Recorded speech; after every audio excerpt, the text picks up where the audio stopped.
oversight. It's very important, that definition. An enabler of oversight on public financial management, financial controls, and financial accountability.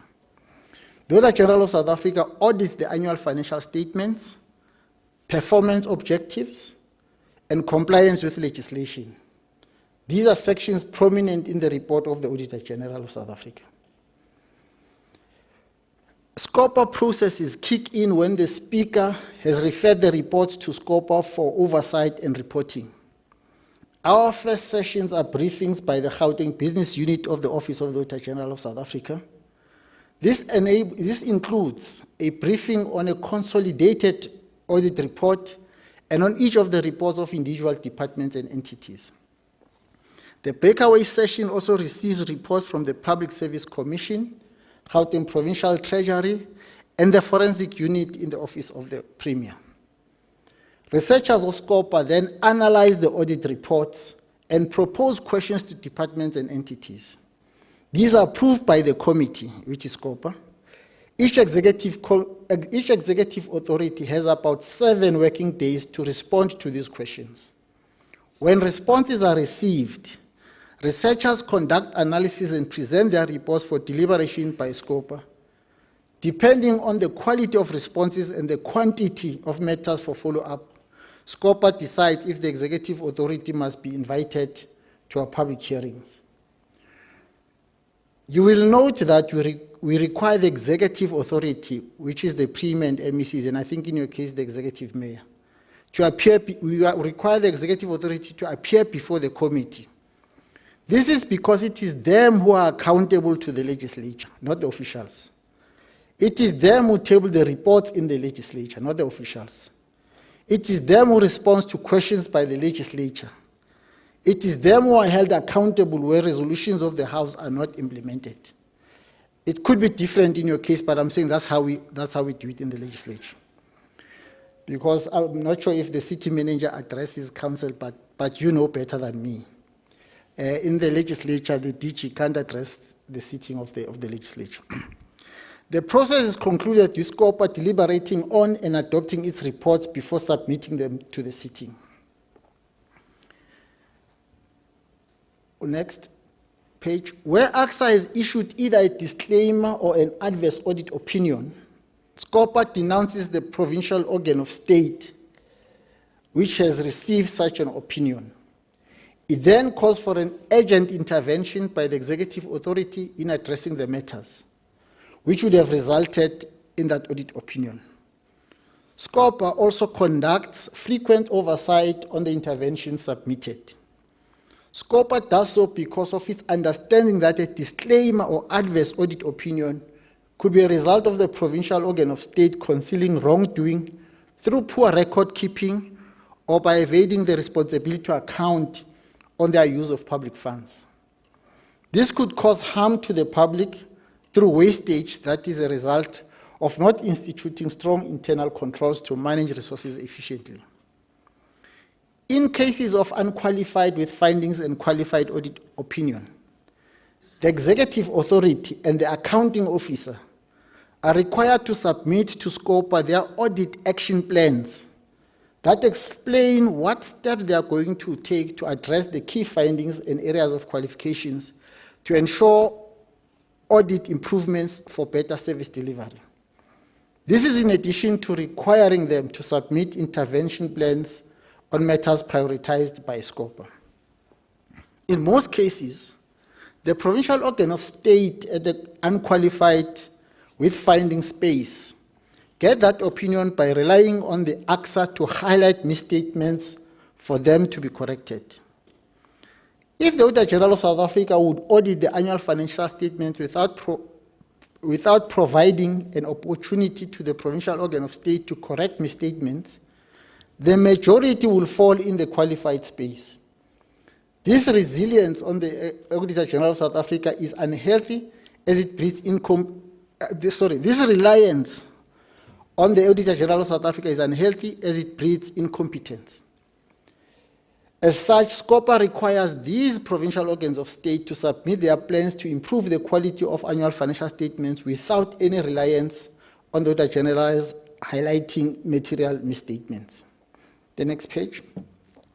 A matter which is not prevalent at Gauteng provincial level, but needs mentioning because the Auditor General of South Africa has found that it is a practice in most municipalities, is the heavy reliance on the use of consultants to produce annual financial statements.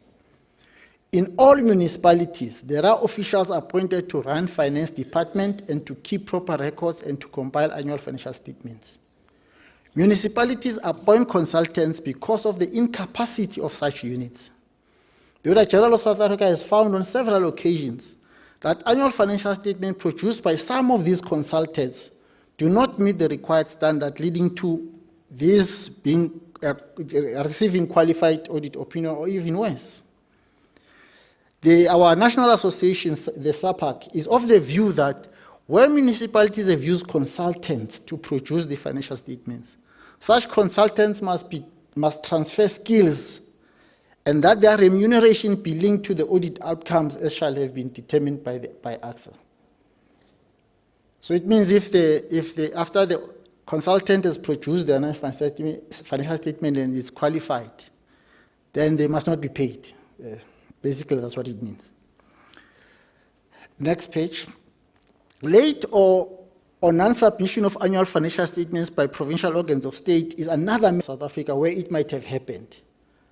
Apart from the challenge of evading transparency and accountability and denying proper scrutiny of the actions of the provincial organ of state, late submission of annual financial statement is non-compliance with the law and negatively affects the ability of the Auditor General of South Africa to comply with its mandate of auditing and reporting. It must explain the lateness or non-submission of the annual financial statements for audit and how they plan to correct the situation going forward. SCOPA also requires provincial organ of state to provide details on how they will ensure compliance with the requirements of submitting quality annual financial statements for audit.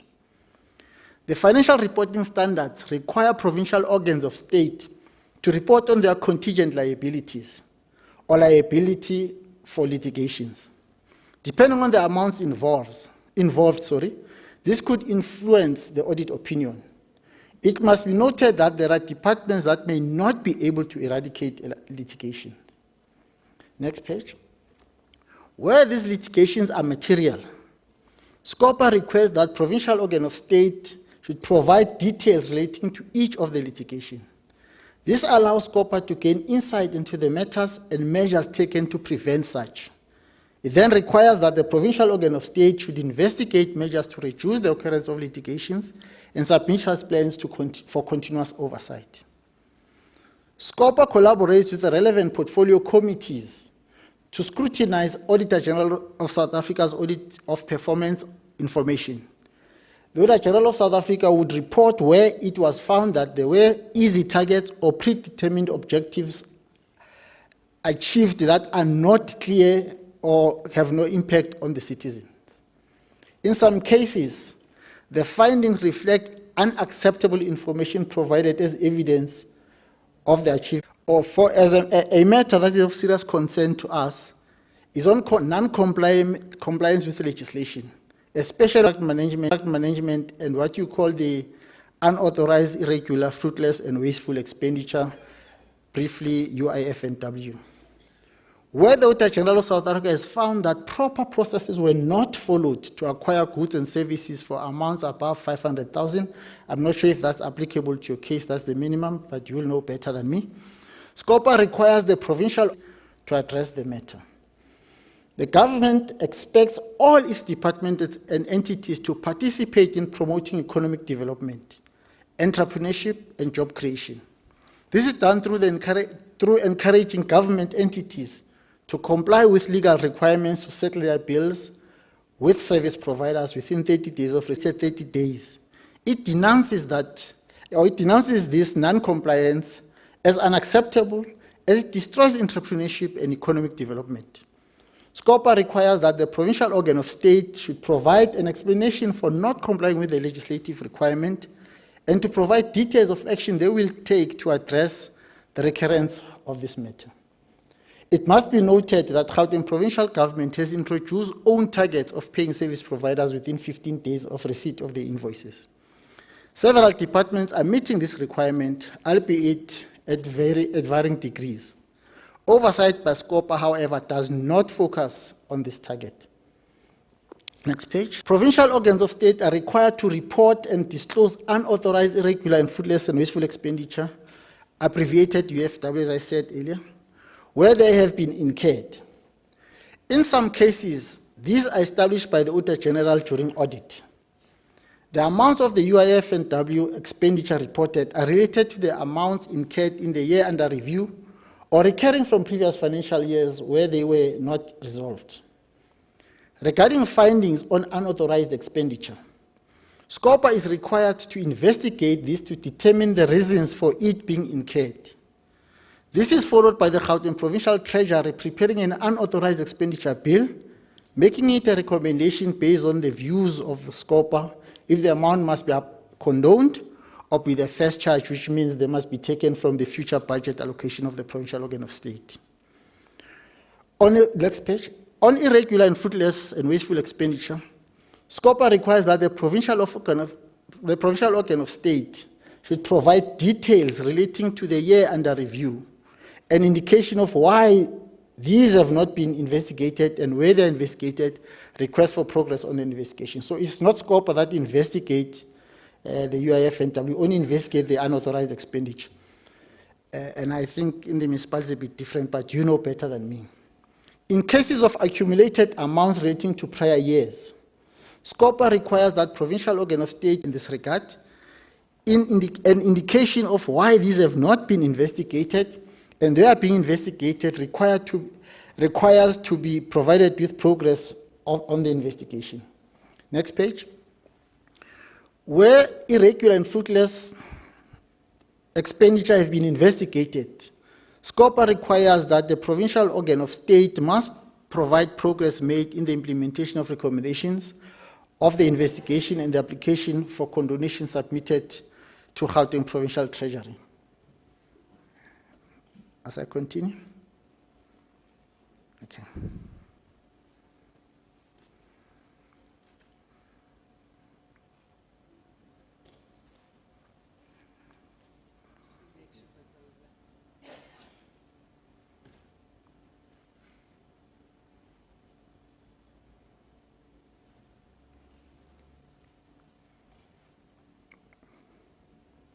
Okay, I think we've dealt with it. I think we move to the next page. No, before that. Yeah, before that. Before that.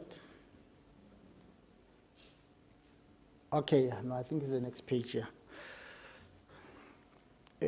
I think I'm now going to move to the slides on material regularity, which is the next one. Next page. Okay, thank you. The Auditor General of South Africa has adopted a phased approach where certain provincial organs of state are selected for audit based on the material irregularity, which is sometimes they call it MI, which is material irregularity. If there is no material irregularity identified during the audit process, it then means that there are no material findings. Where the material irregularities are found, the processes of AXA prescribe that these material irregularities should be communicated to the accounting officer or accounting authority so they can advise on steps they will take to address these. AXA will then report on progress made by the accounting officer or accounting authority to implement the recommendation. SCOPA in this regard requires that the provincial organ of state must provide an update on the implementation of the corrective measures based on AXA's recommendation. So you don't wait until the Auditor General comes later. We track working together with the AG. The Auditor General of South Africa reports where the senior management of the provincial organ of state would not have taken steps to prevent the occurrence of UIF and W expenditure, or would not have implemented consequence based on outcomes of investigation on UFWs. The PFMA, MFMA, and FAMPLA require that FAMPLA is the financial management of parliament and provincial legislature. So so there's PFMA for government as a whole, Like in your case, there's MFMA. Then there's FAMPLA, which would be similar like a legislation just for the council, not for the whole government or for the whole, yeah. So that's what it is. So the PFMA, MFMA, and FAMPLA require that the accounting officer must establish systems and plans to prevent the occurrence of UIF and W expenditure. Where these expenditures have occurred, they must be reported accordingly in the financial statements and relevant bodies, and their occurrence be investigated. When investigation is conducted, the outcomes of such investigation must be implemented by the accounting officer or a delegated senior official.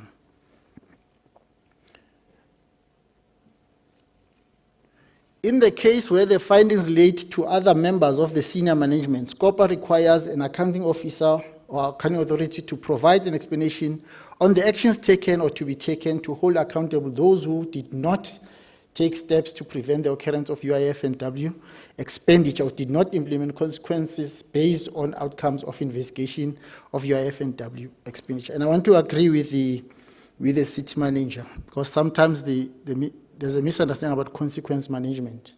It's just limited to punitive measures. It's in fact more than that. Next page. The Auditor General reports where there were investigations conducted by the provincial organ of state at the time of audit. These investigations could be on UIF and W expenditure or other matters. In some cases, the investigation is conducted by the Office of the Premier or the Special Investigation Unit on behalf of the provincial organ of state. SCOPA receives and considers reports of these investigations annually, like I reported earlier, especially when we are about to commence with the oversight process on the report of the Auditor General for the financial year. Chairperson, next page. Chairperson, allow me to squeeze in two matters which are beginning to be considered and engaged with in the field of oversight on public financial management and accountability. So this is not part of what you asked me to present, but I just thought I should squeeze this. These are exploring an ex-ante oversight and enhancing public participation to strengthen oversight on public financial management and accountability. Next page. The general view, you're in the right page, I'm sorry, I'm the one with. The general view is that public accounts committees exercise oversight ex post facto. The oversight reports of SCOPA include recommendations the provincial organs of state should take into consideration. The recommendations of SCOPA, which have become resolutions of the House when adopted, require that the provincial organ of state must provide detailed responses on the implementation of House resolutions. This includes the request for submission of audit action plan to assist in tracking implementation. SCOPA assesses progress on a quarterly basis through analysis by committee researchers. SCOPA also tracks the implementation in the new year of steps or measures taken to improve financial controls by the provincial organ of state. The weakness of ex post facto oversight is that at the time when SCOPA tables its report in the legislature early in December, now just so that there's clarity, our financial year, unlike yours, ours ends on the 31st of March, yours is the 30th of June. So we're 3 months ahead of you. So when we table our reports, it's in December. I think in yours, you table them in around February, March. Yes. So we're saying that at the time, so that's the weakness of that, is that at the time when we table these reports early in December, it is almost 9 months after the end of the financial year, which is March of each year. Recommendation of SCOPA, which becomes resolutions of the House when adopted, are only followed up from April of the following year, which is more than 12 months after the financial year of the audit under consideration. Next page. To address this, SCOPA has taken up the challenge by the Auditor General of South Africa that there is a need to exercise oversight on preventative controls. Our legislation requires that the management, which are the accounting officers and accounting authorities, must develop and implement effective preventative controls. This includes them preventing the occurrence of UIF and W expenditure. SCOPA engages the provincial organ of state to assess their preventative control measures. This has led to SCOPA strengthening its in-year oversight mechanism by requiring provincial organ of state to submit quarterly reports on the effectiveness of their preventative controls. This scorecard does through a report by the Gauteng Audit Service of the Gauteng Provincial Treasury, which is responsible for assisting departments in this regard. Next slide. Chairperson earlier referred to our support to MPEX. I'm concluding now. Let me indicate in this regard that we also conduct oversight on the relevant provincial government departments which have the responsibility of assisting MPEX with capacity to conduct their responsibilities. These are the Gauteng Department of Cooperative Governance and Traditional Affairs and the Gauteng Provincial Treasury. The overall oversight on these is conducted by the relevant portfolio committees. SCOPA focuses on the specific programs which these departments have created to build the capacity for effective management and accountability at municipal level. Chairperson, next page. Chairperson, SCOPA, like all other oversight committees of GPL, is required to ensure public participation in its process of considering reports of the Auditor General of South Africa. Our stakeholders include other institutions supporting democracy like the Public Service Commission and the Public Protector. Reports of these institutions are relevant because they have a direct bearing on most of the matters which are investigated and reported by the Auditor General of South Africa. We also regard the forensic unit of the Office of the PM, as I reported earlier, as our strategic partner to help update scope on progress on the investigations of the UIF and W expenditures. As this is their competency, that's why we call them to appear before us. We have found that Gauteng Audit Service in the Gauteng Provincial Treasury is an invaluable stakeholder in assisting SCOPA to gain insights into the matters raised by the report of the Auditor General of South Africa, especially on what steps are being taken to support provincial organs of state to address them, including also in their support in an update on progress made within the first few months of the new financial year. To draw the participation of the other professionals through our oversight are of a high level of understanding by the ordinary women and men in the street. I mean, sometimes when you listen to them talk about explaining unauthorized, irregular, fruitless, and wasteful expenditure, they mix the two. So that's one example. For them to participate meaningfully, they will need first to be empowered with simplified information on the matters. This is through public education. We have found our social media platform to be helpful in this regard.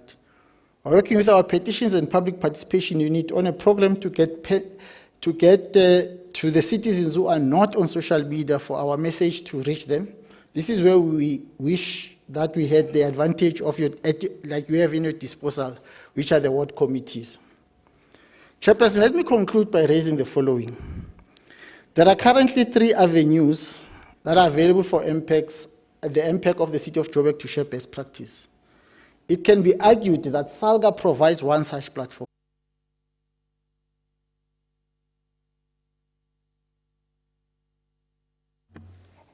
Thank you very much, First Citizen, for your informative presentation. I think we are now well informed, and definitely we'll have to implement some of your advices here in Johannesburg. Greetings again, members of the community, councillors, stakeholders, and everyone. Yeah, after that informative presentation, we are going to allow you to engage the presentation, which means we are going to take hands for anyone in the house. Today is an open meeting, councillors. We are all going to participate. I'm going to take hands for clarity, seeking questions or just questions. Can we see hands? You will raise up your hand, you will stand up, you will introduce yourself, where you're coming from, and you talk to us in that order. I saw 2 hands there. Yeah, there are still 2 or 3. You will come last, councillor. Let me start with that hand there, the lady there with a white top, yourself there, and you, leadership, yourself, yes. And the third one is at the back there. You will be the 4th. Thank you very much in that order.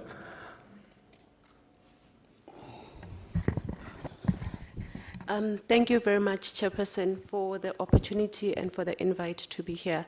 My name is Nompumelelo Kanyele, and I am a caucus staff member in the city of Johannesburg. I just have one question from the presentation that was delivered by the city manager when he was explaining the framework that the city of Johannesburg is using.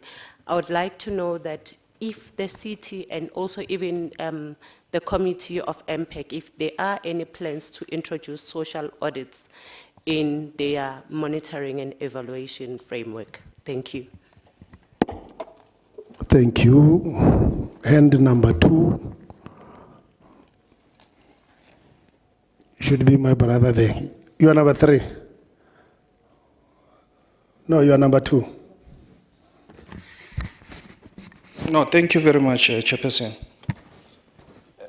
My name is Pule, a community member coming from Sub-Region C, Soweto.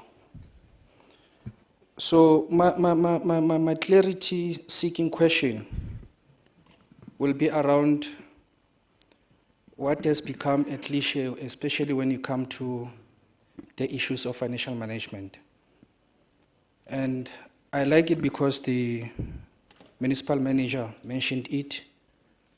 Also, the gentleman afterwards, I think from Scopa or Auditor General, mentioned about it. The issue is regarding the consequence management. As much as we know that consequence management should not only be punitive, but there's a culture which makes these systems to be more or easily manipulated. It goes to the fact that, or let me just make an example.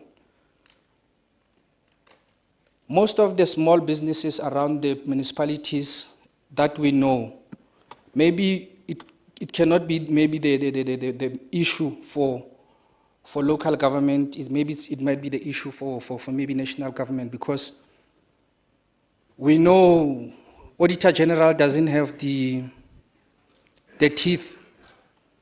We can only recommend, but those who are in power, if they don't feel like implementing those recommendations, they don't do it. And history tells us people, they've been doing that without any consequences. But I would like to believe, because there's a new sheriff in town now, that culture, if municipal manager can, you just zoom into it, because that's what kills the small businesses in our communities. The issue of 30-day payments of service providers as well, if you can go and look into it. Most people or departments, they are taking advantages of that. So if going forward, you can look into that, and if needs be, a punitive measure should be an order of the day to make sure that the city now has new sheriff in town. Thank you very much. Thank you very much, Ndate Pule. Yeah, our number 3. Morning, everyone. Name is Mpo. My fellow predecessor here just covered almost everything that I wanted to ask. So, but just to hemp on everything that you just mentioned now, biggest question would be on the developing policies and procedures that promote accountability when it comes to payment for all these SMMEs. I mean, because I can see now there's a 15-day period turnaround payment period on that. So with that, yes, I think would do us justice. So he covered you. Yeah, I can tell. Let's take head number 4, Councillor Ruin 10. Thank you very much, Chair. My name is Councillor Ingrid Rainson. I'm a member of MPAC. So I just have a question to the gentleman from Scopa. Thank you very much for your presentation. I just want to understand, is there also any, so there's a lot of organisations that try and work together and there's sort of cross-pollination, but is there any official documentation from Scopa to the city manager? Because I think we at MPAC, on your thoughts of the annual report, I just want to understand, is there an official reporting mechanism? Thank you. Thank you very much, Councillor in 10. And back to you, senior citizen or first citizen or chair. Can you then respond? You want to use that one? You can use it. You can use it. Let's allow you to use that one. Thank you, Chair. I think that there were not questions directed to me, but to the city manager. And you would expect that Nompumelelo wouldn't ask me a question because I'm Kanyile also, so you should expect that. It has nothing to do with nepotism. Yeah. No, Chair, let me just say that I think there should be an understanding on the issues of consequence management. I think if you listen to the city manager properly, it didn't say punitive measures are excluded. That is included, but it's not the only one. I mean, for instance, some things go wrong because the person doesn't have capacity, doesn't know how to write a financial statement. So it can't be punitive. What you should do is to train the person. So it's things like those. Sometimes we might find it's our systems that do not allow for proper reporting. So you must improve the system. That is consequence management. But let's just dispel the notion that the Auditor General does not have teeth. It's not true. There's now what you call the Amended Audit Act, and I referred to something called the material irregularities. The only thing is that the Auditor General can focus on those. But the truth of the matter is that the Auditor General has set up systems to make interventions with meetings with departments and officials. But that's where also SCOPA, or in this case, MPEG, comes in. This is a structure that, if properly managed and properly positioned, will ensure that it works with the Auditor General to ensure that the things that have been, the audit findings, are addressed. And in fact, we have powers to intervene and where possible to report some of the things if they are not done to the law enforcement agencies. So I thought I should just say that. The last thing I think, okay, before that, let's just clarify, the 15-day payment is not in the PFMA yet, or let not use the word yet, it's not there. It's just that the provincial government, through its own initiative, has felt, let's do something to pay service providers earlier. I'm not sure what is the situation in the city of Joburg, so the city manager will respond to that. To the councillor, remember when I started, I said SCOPA is not a big brother to MPEG, so we just cooperate. So there's no way in which we instruct MPEGs what to do. However, according to legislation, Gauteng Treasury has a responsibility to produce a consolidated report on the finances of municipalities. And that, together with COCTA, are able to make the necessary follow-ups. And that's where we also come in as MPEG, as SCOPA, so like I reported, that we do work with them to assist in tracking some of those things. One of the big challenges that is there, and it's happening in one of our provinces, you find that SCOPA at province caused the city manager and the mayor to come and account to SCOPA. And you say, but that's problematic because you've got MPEG. That's the role of MPEG to do that, not SCOPA. So what is important is that as SCOPA, what we need to do is how do we support MPEG, not take over, support MPEG. So one of the things we do is that we get to the Department of COCTA, Department of Treasury in the province to say, These things that you say are findings in municipalities, you find that municipalities' weaknesses. What have you done about it? You must account to us, because they will hold them accountable.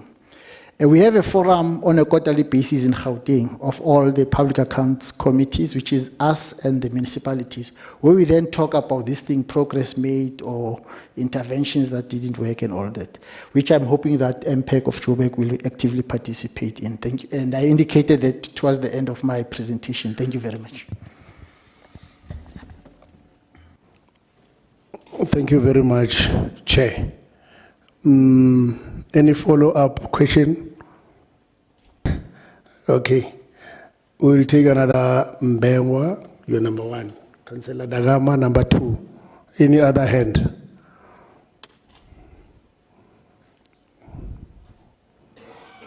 But is that hand up at the back there? So you want to use that privilege of being Kanyile, so it's fine. You are number 3, Councillor Mbengwa. Hey, good morning. Ndi machiro ni watu wote. Ndori ndama. Ndawe ndona. We are not apologetic. Our language are very equivalent to the language that came in a suitcase and spent some months and years in the sea. So we're not apologetic, and we cannot be dictated in this. To say when we are expressing ourselves, we must speak this oppression language. That is. Yeah, I'm putting myself because this, this language is oppressed us, man, and something that's a problem. Because it end up taking exactly things that we could express ourselves. But let me try to use this English, the very decadent things that came here about, because they feel so superiority in oppressing us, and they keep on doing that. So now, I think what I wanted to raise from what Mr. Scope has raised. At sometimes he is very smart. He says, we can't be this big brother. I think we are presiding in a metro, because I'm going to put it in a metro level, that is more sitting in violating the rules and everything that has been said. And when we say, no, we are not doing that. For example, if all these rules that they've put in a financial conduct, to say that all the service provider should be paid within a particular period. Yes, maybe in the street we know him as Brasox. He might be smart. That no, we cannot we cannot enter into that terrain because there's a problem if we start getting in there. Maybe what I want to say here, because Scopa, somewhere I will say that you are sleeping as a provincial wing. Maybe just be out of order and say, the city of Joburg, city of Ekurhuleni, city of Swan, give me your list of all the monies that are owed to the local SMME. Whether be it on litigation, whether they be on the contractors that the city has contracted, run away with them, we are sitting in a serious billions. And the question is, as a Scopa, as MPEC, we are driving to that healthiness of the financial city, the finances of the city, and it's a problem. And we must, that's what I'm saying, sometimes we need not to shy away from this. If somewhere we are maybe impeding on somebody's line, then we must fine tune it and then put it to say, let's put it there so that it's proper. And the worst part that is there, I hear the previous speakers when they were speaking, they are singing the same thing about the exploitation of the SMME that are not paid. And that goes, if we were to hide to say we don't get into that terrain, it's a MFA act. But here, this is a financial violence that is emitted against our own people. They're not able to litigate. They can't, because litigating is money. And as we speak here, you have got SMME that are owed for over 5 years. And you know how these guys do? They are gangsters. Yeah. I'm going to repeat it. They are gangsters. That is your JDA. They are a gangster. That's your JRA. They are the gangsters. I think Speaker, chairperson of the session, you will allow me to flow. Ne? I agree here we are not sparing anybody. We have to talk. We have got the gangster in the city power. We have got the gangster in Joburg.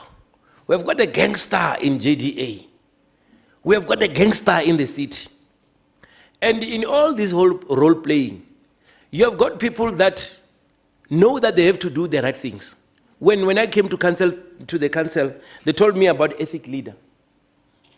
And when you go to the constitution there in Bloemfontein, there is that clause that says, Ubuntu, use your common sense to listen to these things and apply what is relevant. The JDA, as one of the entity, is created that it should be the vehicle that could increase our economy, that could assist this budding up SMME. When I started in a punch to say that I would not want to use this language because it's a language that exploited our people.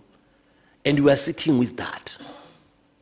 Just to say, maybe when we are sitting as a SCOPA, as MPEC, let these people give us those parts. We just have to forget and then deal with the bread and butter things.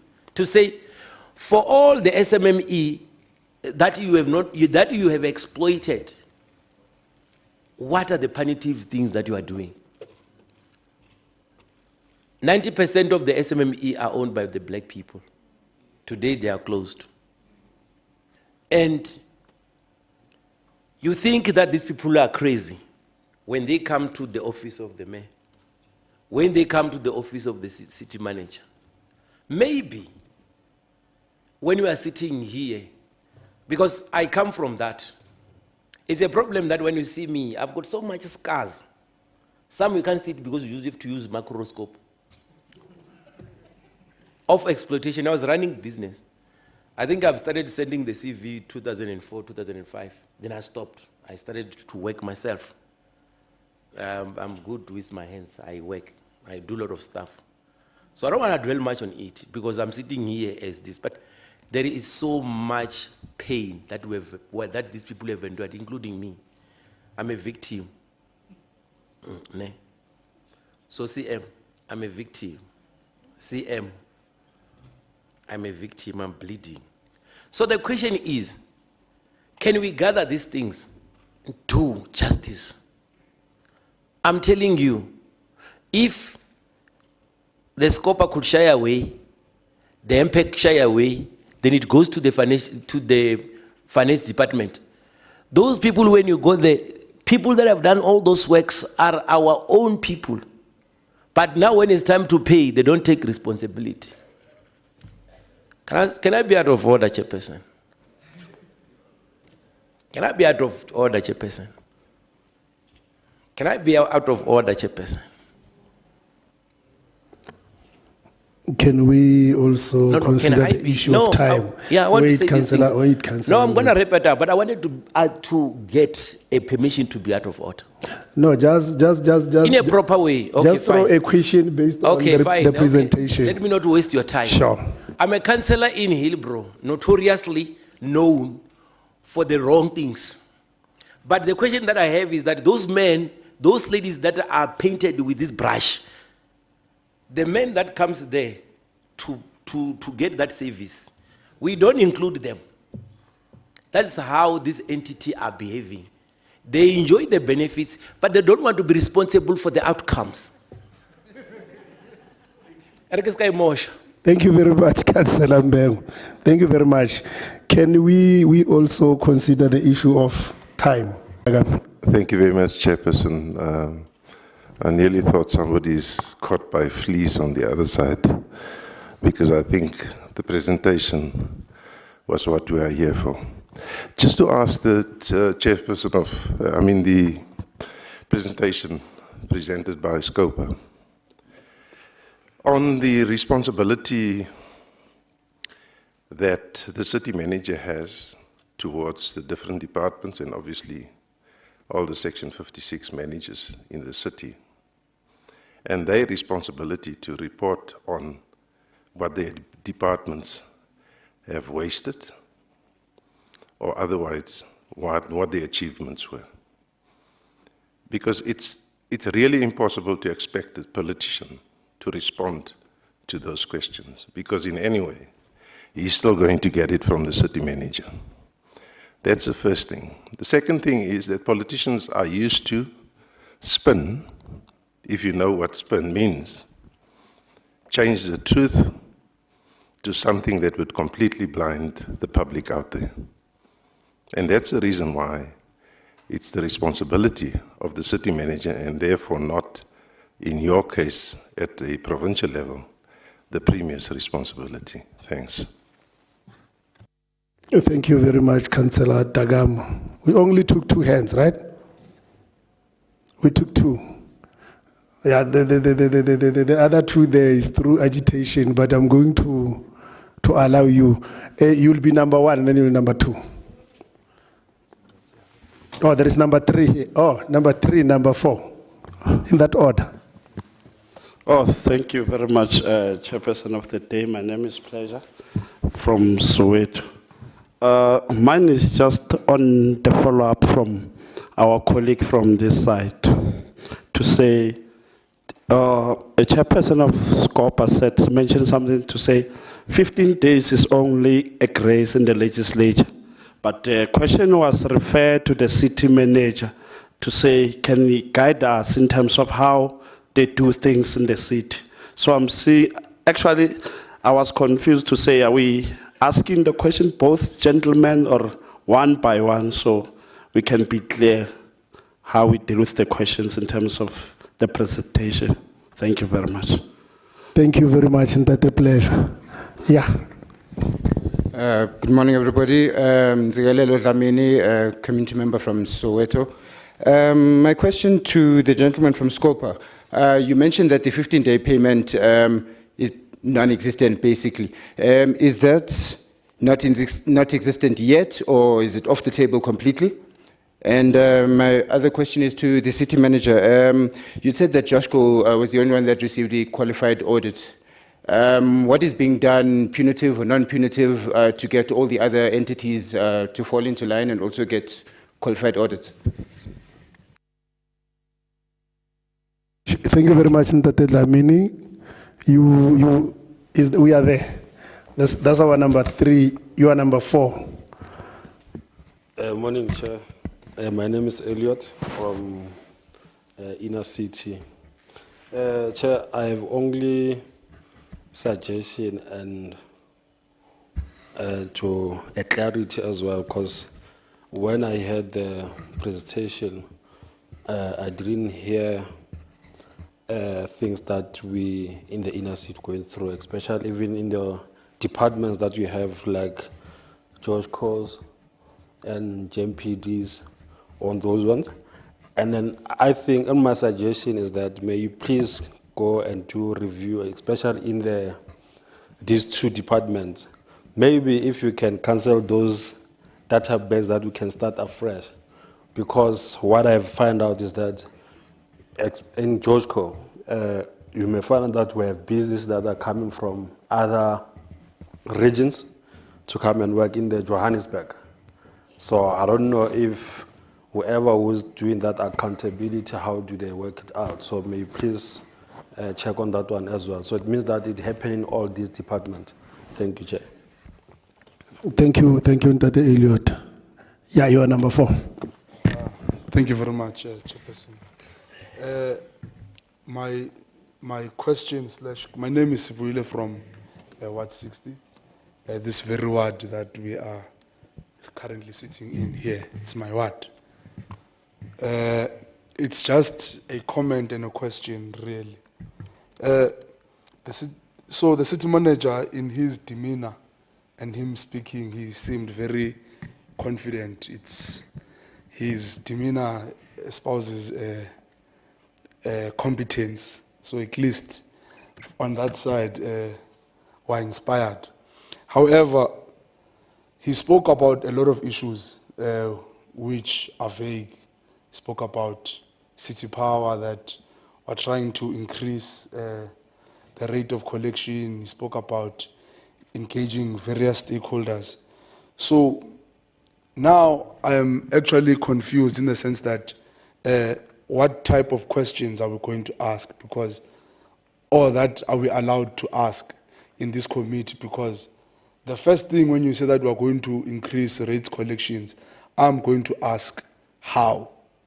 What methods are you going to use? What methods are going to put in place? Have you considered artificial intelligence? Have you considered the various types of technology? And if you have, how many people have you upskilled in that technology? The capacity and all of those things. So my question is to both you, Chairperson, and the city manager in terms of the scope of questions that we are allowed to ask. Because, I mean, everything is just being painted with a brush and we're not actually going to nitty-gritties. Are we allowed to go to nitty-gritties? Yeah, let me allow you to ask a question. Okay. So my question is basically on the audits. Out of, I think there are 13 MOEs in the city, and you said that it's only Joshko that actually received a clean audit. So I want to understand as to the other 12 entities that are seemingly not complying with the financial regulations.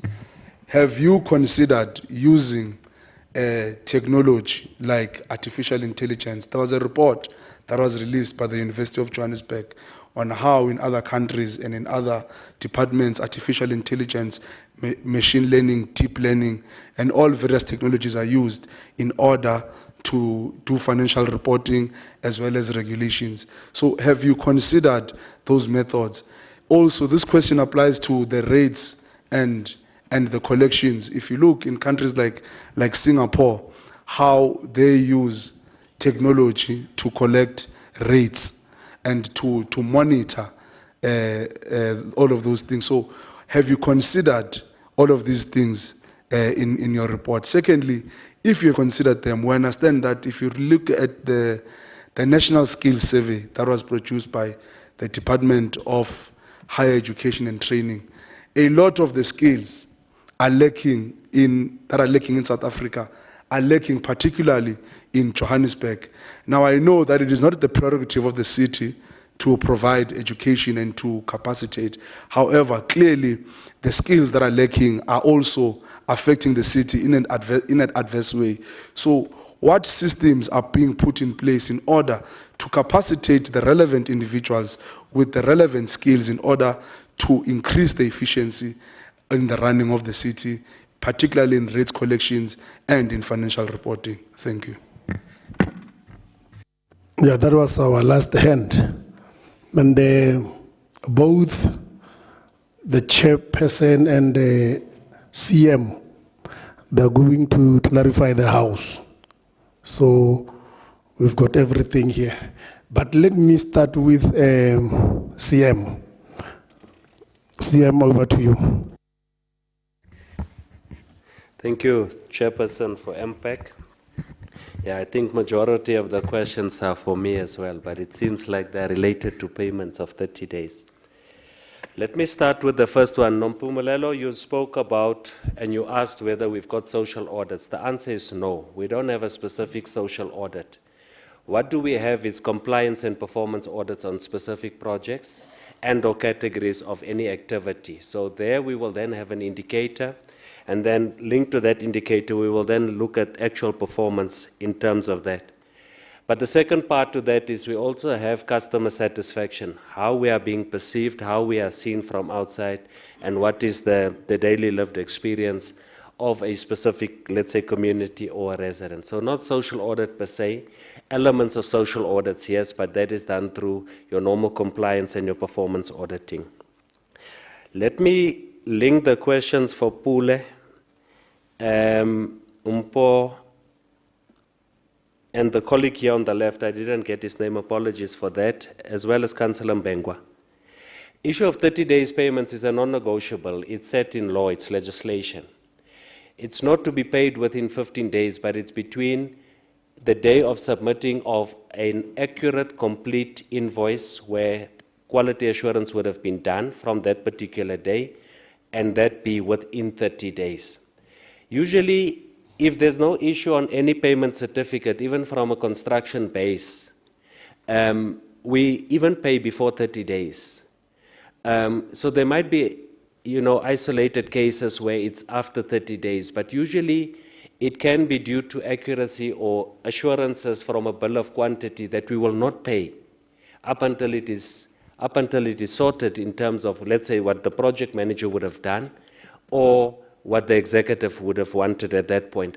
For a simple reason, if you do pay something for work that was not done or where an invoice was either not complete or accurate, your internal auditors and your external auditors will pick that up, and that will also give us issues. But rest assured, we are committed, I am committed, it is in the scorecards of executives, issues with regard to 30 days payment. Pule, you went further. You asked and said, look, financial management and consequence management, what is it? What does it mean? But I think in the room we are all agreeing, and our honorable member from SCOPA as well, the legislature, that it's not always punitive. It also links to levels of capacity building. We must move away from, if there's anything, we need to understand what is an error and what is a mistake. Now, in the books of others, a mistake is an error, which is intentional, and all of a sudden somebody must be fired. The answer is no. I don't manage like that. And I will go toe-to-toe with any one chairperson of MPEC to be able to defend what is consequence management. It does not mean people must be fired. But when we do need to fire people, for whatever reason, then you'll meet me on that side and we will fire you after we would have followed relevant processes. We will not be driven by politicians and others, and I'm saying it with utmost respect. We need to understand what is an error and what is a mistake, and what is consequence management. We need to familiarize ourselves as officials, as colleagues, to say what is the components and pillars of consequence management. I will not fire anyone for the sake of it. That we leave to those that would want to play in different spaces. I need to follow the law. What does labor relations say, and what does the law say in terms of any form of transgression? Is it a minor issue? Is it material? Is it immaterial? But we are not saying we do not want to implement consequence management. We do, but within the realms of the law, and I will continue on that basis. In terms of, I think that was the financial management, consequence management, and the 30 days. There was another one from Mr. Dlamini and our colleague from Ward 60 that touches on the issue of qualified audit opinions and unqualified. So the only one that we need to get back into unqualified, because your unqualified one is the better one. So those that are qualified is JOSHCO, it's only one. Now, what controls are in place? Because that was the question, to say, how do you then prevent this thing from happening? One, we've got what we call operations clean audit. So we look at the whole population of, let's say, either performance information or non-financial data. We then start to look at that whole population of information and start to fix those particular things. So it's all about ensuring that whatever you do is to have relevant controls in place and have proper roles, proper segregation of duties. So whatever the issues might have been, you focus on those material items or findings as per the AG and internal audit, and you start to address those. So that one we are quite clear on. The question with regard to revenue collection rates, whether you are using IT or deployed any AI and so on. Yes, we've got different ways of doing it. So from the revenue collection point of view, we will be having different war rooms. We've got a collection war room that will specifically focus on key accounts, government accounts that are in arrears and so on, but also to look at the accuracy of the accounts. So that's on the collection basis. The question then becomes, how do we start to reverse the 23–24% of losses within city power that amounts almost to about 4 billion? Now, that's where the turnaround comes in, let's say, on the city power side. On the other side of billing, again, it's accurate. So it must be accurate in order for us to be sure that who we bill and what we bill, it's accurate. If it's not accurate, then you're going to move into an issue where people will start to dispute the accounts. What did we do to start to address that process? We had a process that was running, a project called stand-by-stand audit. Stand-by-stand audit, the real purpose of that was to ensure that when you go to a specific stand, we need to know what is the land use. If it is a house, is it still a house or is it now a business? If it is a business, then you'll need to look at and adjust the rates accordingly. So you'll get a house registered as a residence, a primary residence or secondary residence, but it's a B&B. If it is a B&B, then the rates must change. So the stand-by-stand audit then ensure that we start to know what is the meter number for electricity, what is the meter number for water, in terms of the pick it up, the rates, and as well as the rates. So there were 5 services that we did through that stand-by-stand audit. And these are some of the things, Chairperson, that we will be reactivating as we are moving forward. So it's all part of a bigger plan in terms of the revenue collection. One of the main things that keeps me awake at night is to stabilize the finances of the city. SMMEs cannot be paid on time if the finances of the city is not stable. So that keeps me awake at night. Where should I start? Revenue collection. Reduce the leakages in the system, irrespective of what leakages mean in this case. So that is where we must start, to look at the bank balance of the city. Chairperson, I think I've responded to most of the questions. If there's any follow-up, let's allow them then. Thank you. I think you have answered all the questions. And I don't think there is a need for our chair to come back. Otherwise, okay. Chair, over to you. Yeah, Chair, just maybe 2 or 3 things. The first one is that just to take it up on the 15-day payment, because I was just worried about the approach that was raised, that we as Scopa of Gauteng, if there's problem of in the city of Joburg and people are not paid within 30 days, as the city manager, after complying and everything, then we must intervene. Then what is the role of MPEC? It's like saying if the Department of Education in Gauteng does not pay, then MPEC of Joburg, it doesn't work like that. We've got our own powers, so please deal with your own powers as well. The other thing, Chair, I just want to raise is that I think Councillor Tegama made a comment. Look, Chair, as I said, we're not here to prescribe what you must do. We're sharing best practice. And best practice means there are things you can take, there are things you can't take. But you must also do them within the legal framework. So you can't now say because Corporate Gauteng does this, then you're doing it, even if MFMA doesn't allow you. So the reason, you see, when we sit in the legislature, we call it a sitting. I think we call it a council sitting. No official speaks in the council. It's only members, not allowed to speak. If there's anything about the department, it's the MEC who must respond, not an official. And when we go to committee meetings and we engage the MEC, but the MEC brings officials. What we do is that we send questions in advance. Let me just explain. We send questions in advance. They sit and discuss them. Then they come back. Because what we have found out, Chair, is that when we take a report to the House that we have engaged the officials, this is what they say. MECs dispute those.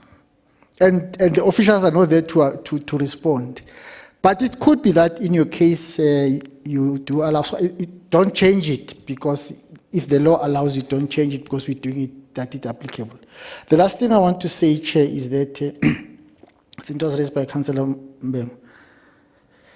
Please, Chair, we are not going to be big brother to you. It's the legislation. I mean, the legislation says you've got powers, you've got powers, you've got responsibilities, you've got responsibilities. So any intervention that has to be made by provincial government at the municipal level is done through COCTA, not through SCOPA.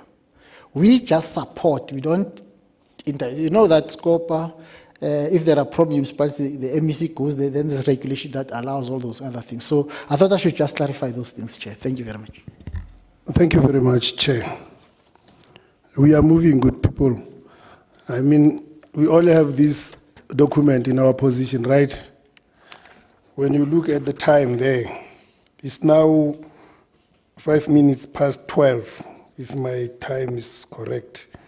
And then we are still at number 1, which means we are not going to measure the time allocated here. I'm appealing to all of us to consider the issue of time when speaking. Let's just exhaust this program, all of it, with the provided time. And again, the people who are presenting here, they came here in good faith just to share information with us. I think it should be known. The people who are presenting here, we wasn't gonna call you and just be here with you without people who can share information. They are here on that basis. I'm going to hand over to our facilitator. Facilitator, over to you. Thank you very much.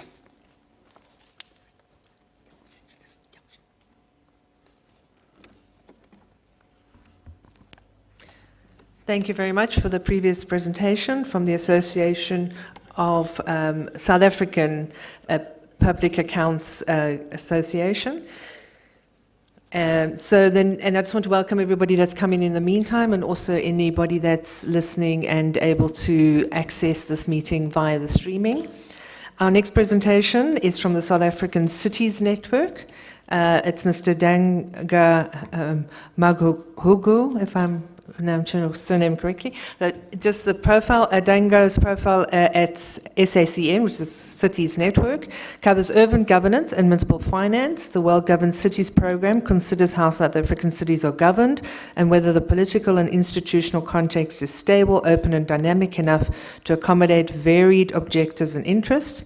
It focuses on key interests such as institutional strength and capacity, financial mismanagement, administrative efficiency, and socio-political issues.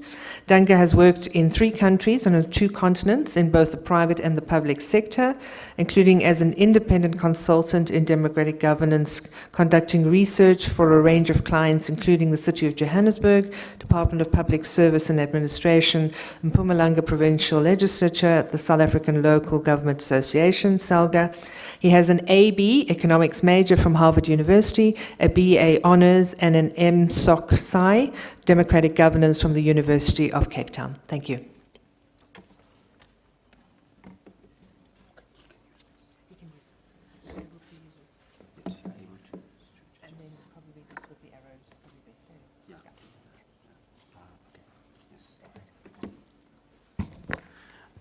Good morning. Thank you, colleagues. I will, for this opportunity, and thank you for the opportunity to present to you our findings.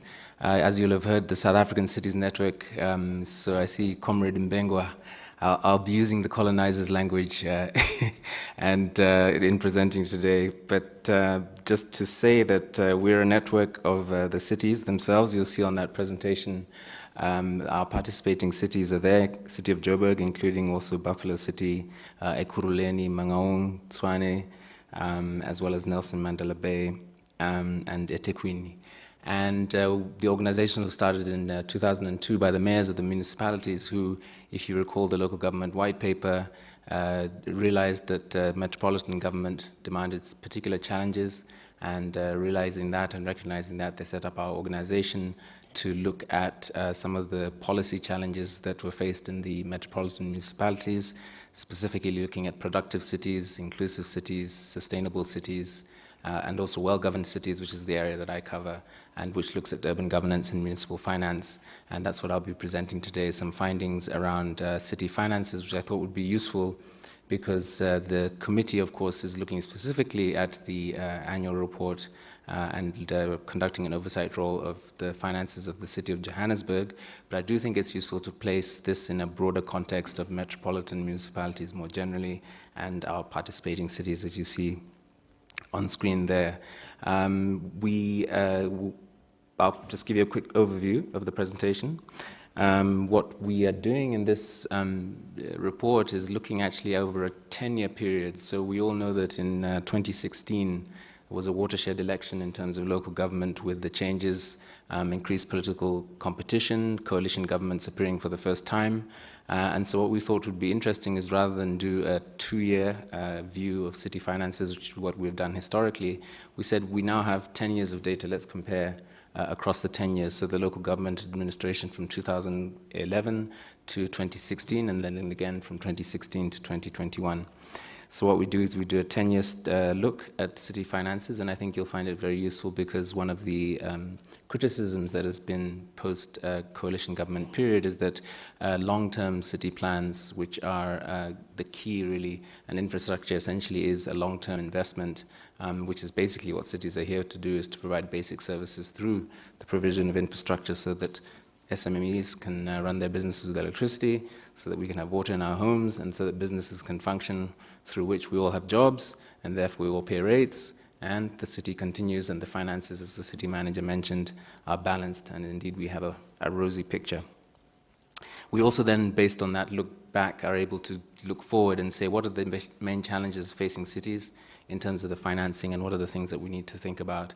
And I think what I do, one final caveat in presenting this to the committee, is to say that I think the reason why this, you have access to information that's much more up to date in terms of the numbers and so on, but the benefit of this bigger view is about, we're talking about the outcomes that we actually want to see in our cities. Sometimes it's possible, and particularly with performance management, with monitoring and evaluation, social audits, whatever the case may be, it's very easy, and I was referring to the Citizens Oversight Report, it's very easy to get caught up on KPIs, but at the end of the day, what we really want is productive cities. You know, we want inclusive cities, we want livable cities, and just to remind ourselves of that balance that exists. So first of all, starting with some of the key trends that have affected cities over the last 10 years. We focus, firstly, stagnant national economic growth. This is no secret. We all know that slow and negative national economic growth has been a feature of the last decade. And what are the consequences of that? If you look on the right-hand side, that's the national GDP growth between 2010 and 2021. It means unemployment increases. It means that poverty levels rise, and it means that also more indigent households, who are a considerable number who the city has to look after. Also, for those people who are affluent enough to be liable for city rates and so on, there's pressures on customers, there are pressures on investors and businesses. You add to that the increased number of indigents, and then basically it produces pressure on cross-subsidization. As you'll have seen in the recent discussions about the effect of a tax incentive for more affluent, likely more affluent customers to exit the grid, those are the customers who cross-subsidize service provision to the majority of the indigents who need them. So it's important to bear that in mind. COVID-19, of course, we all know. Fortunately, we have seemed to have passed that by, but basically it's a continuing global crisis. It's still there, but it really produced in the cities an effect on revenues, growth, and debt collection that the city manager was speaking about. A lot of debt collection and debt management requires physical engagements, whether it's here at service centers or with actual consumers in their homes, meter readings and so on, and all that was affected. So it had a massive decline in cash collection rates. Fortunately, as you'll see later in the presentation, and also the civic report said that collection rates in the city are now back up to 88.8%, so back to normal. But also, and this is perhaps less so in Johannesburg, but we've seen floods in eThekwini, Johannesburg, as we forget, is a water-scarce city. If we were not receiving water from Lesotho, then we would be in trouble. So it's very important indeed for cities to pay attention to climate finance, adaptation and mitigation, and also to focus on the renewal and repair of city infrastructure. If eThekwini infrastructure had been more properly maintained, things like stormwater drainage and so on, we wouldn't have seen the impact on the communities that we did. Energy crisis continues. And the reason why this is important, of course, is that, and this goes back to what the city manager was saying, is that a major component of city revenue is electricity finance. If in load shedding is high, as you'll have seen on that graph on the right there, from 2014 to 2021, look at the massive increase in load shedding and the severity of that load shedding. It contributes to a loss of revenue. If you're not buying electricity from Eskom that you're selling on to customers, you clearly are no longer getting that revenue. But it's also meant, and importantly, the businesses are not able to run. So this is a big concern for everybody. It's not just the big businesses we read about in Business Day, but our colleagues who run small and medium enterprises need electricity to run their businesses successfully. And how does this affect our cities? It has a direct negative impact on the economic base, but also negative investor sentiment. As you know, our state president went to Davos, and these are the questions he gets asked. He's asked about electricity and energy supply because it has historically been such an important component of cities' growth. And now this would be no secret to the councillors in the chamber, but to say that the rise of coalition governments has been, to say the least, quite disruptive in terms of how our cities are run. And I think it's quite important to stress, and I say it with the utmost of respect, but I think it would be important for our councillors, our politicians, our elected representatives to realize that political instability of any kind affects the administration directly. Even in your own organization, if you're working in a business that has but if your senior leadership, you don't know who your boss is going to be the next day, your boss is insecure, it has a knock-down effect on everybody in the organization going all the way down. And so our findings show that where you have instability, then you have knock-on consequences in terms of performance of the city, but also a knock-on performance in terms of how the city is able to deliver for residents. So I think this is something that clearly we did not anticipate when the electoral system and the constitution was being set up. It's a new development, increased political contestation. These systems were thought about when there was the assumption was there would be one party controlling all spheres of government, not just all spheres of government, but probably controlling also municipal government. And as we've seen, that is no longer the case, and it is likely that this will continue even more. And so we need to be aware, and that's a process. I think we also need to be kind to ourselves and say that we're a new democracy, and many democracies take many, many years, have taken hundreds of years to stabilize and institutionalize, so also to recognize that these things take time. But also I think it's important to say that corruption in local government is a big issue. The headlines focus, of course, on the metropolitan municipalities, and we're always at pains to say at Cities Network on behalf of our cities, because we also advocate on behalf of our cities, is to say that UIFW, in fact, is typically a very small percentage of municipal budgets, despite what the headlines say, and despite the situation in many of the other municipalities, unfortunately. But it's still important to say that. So corruption and deteriorating local government, it's important for ensuring that, and I think it's important to stress this, that there comes a point when it's like a corroding piece of iron. It destroys the problem with corruption, or the perception that there's corruption in the system. It destroys the legitimacy of that system itself.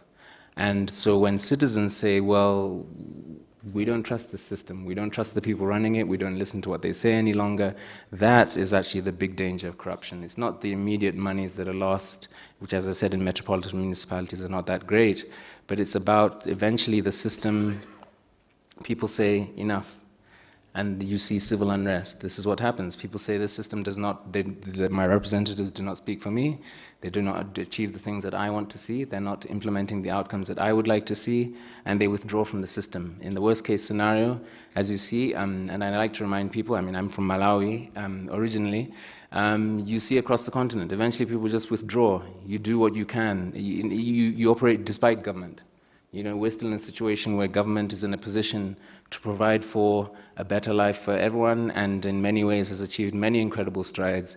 But the danger is people eventually start exiting from the system, populists take advantage of that, and then it's chaotic, and we see that across the continent, and we're still at a point where we can avoid that scenario, but it's important to remind ourselves of that. So just to give you an overview of the 10-year trends in city finances that I mentioned, the overall story is improving performance from 2011 to 2016. If you look at that graph, the top line shows the large cities, including, of course, the city of Johannesburg. So you'll see it increased all the way up to 2016, largely stagnant then till 2019. But look at that massive drop as a result of COVID in the right of that chart. Also, and that applied across all, but if you look at all the cities, the line averages out at the bottom. What we see is that revenues grew more rapidly than expenditure in the first term, which is a good thing. So in other words, operating surpluses in the cities were increasing, but the reverse was true in the second. So the revenue growth, less expenditure growth from that first term, you'll see there was 0.4%, and it went to minus 0.9% in the second term. The COVID years had a significant impact in terms of slowing down revenue growth, as I mentioned, for the reasons around debt collection and so on. But unfortunately, expenditures also grew more rapidly.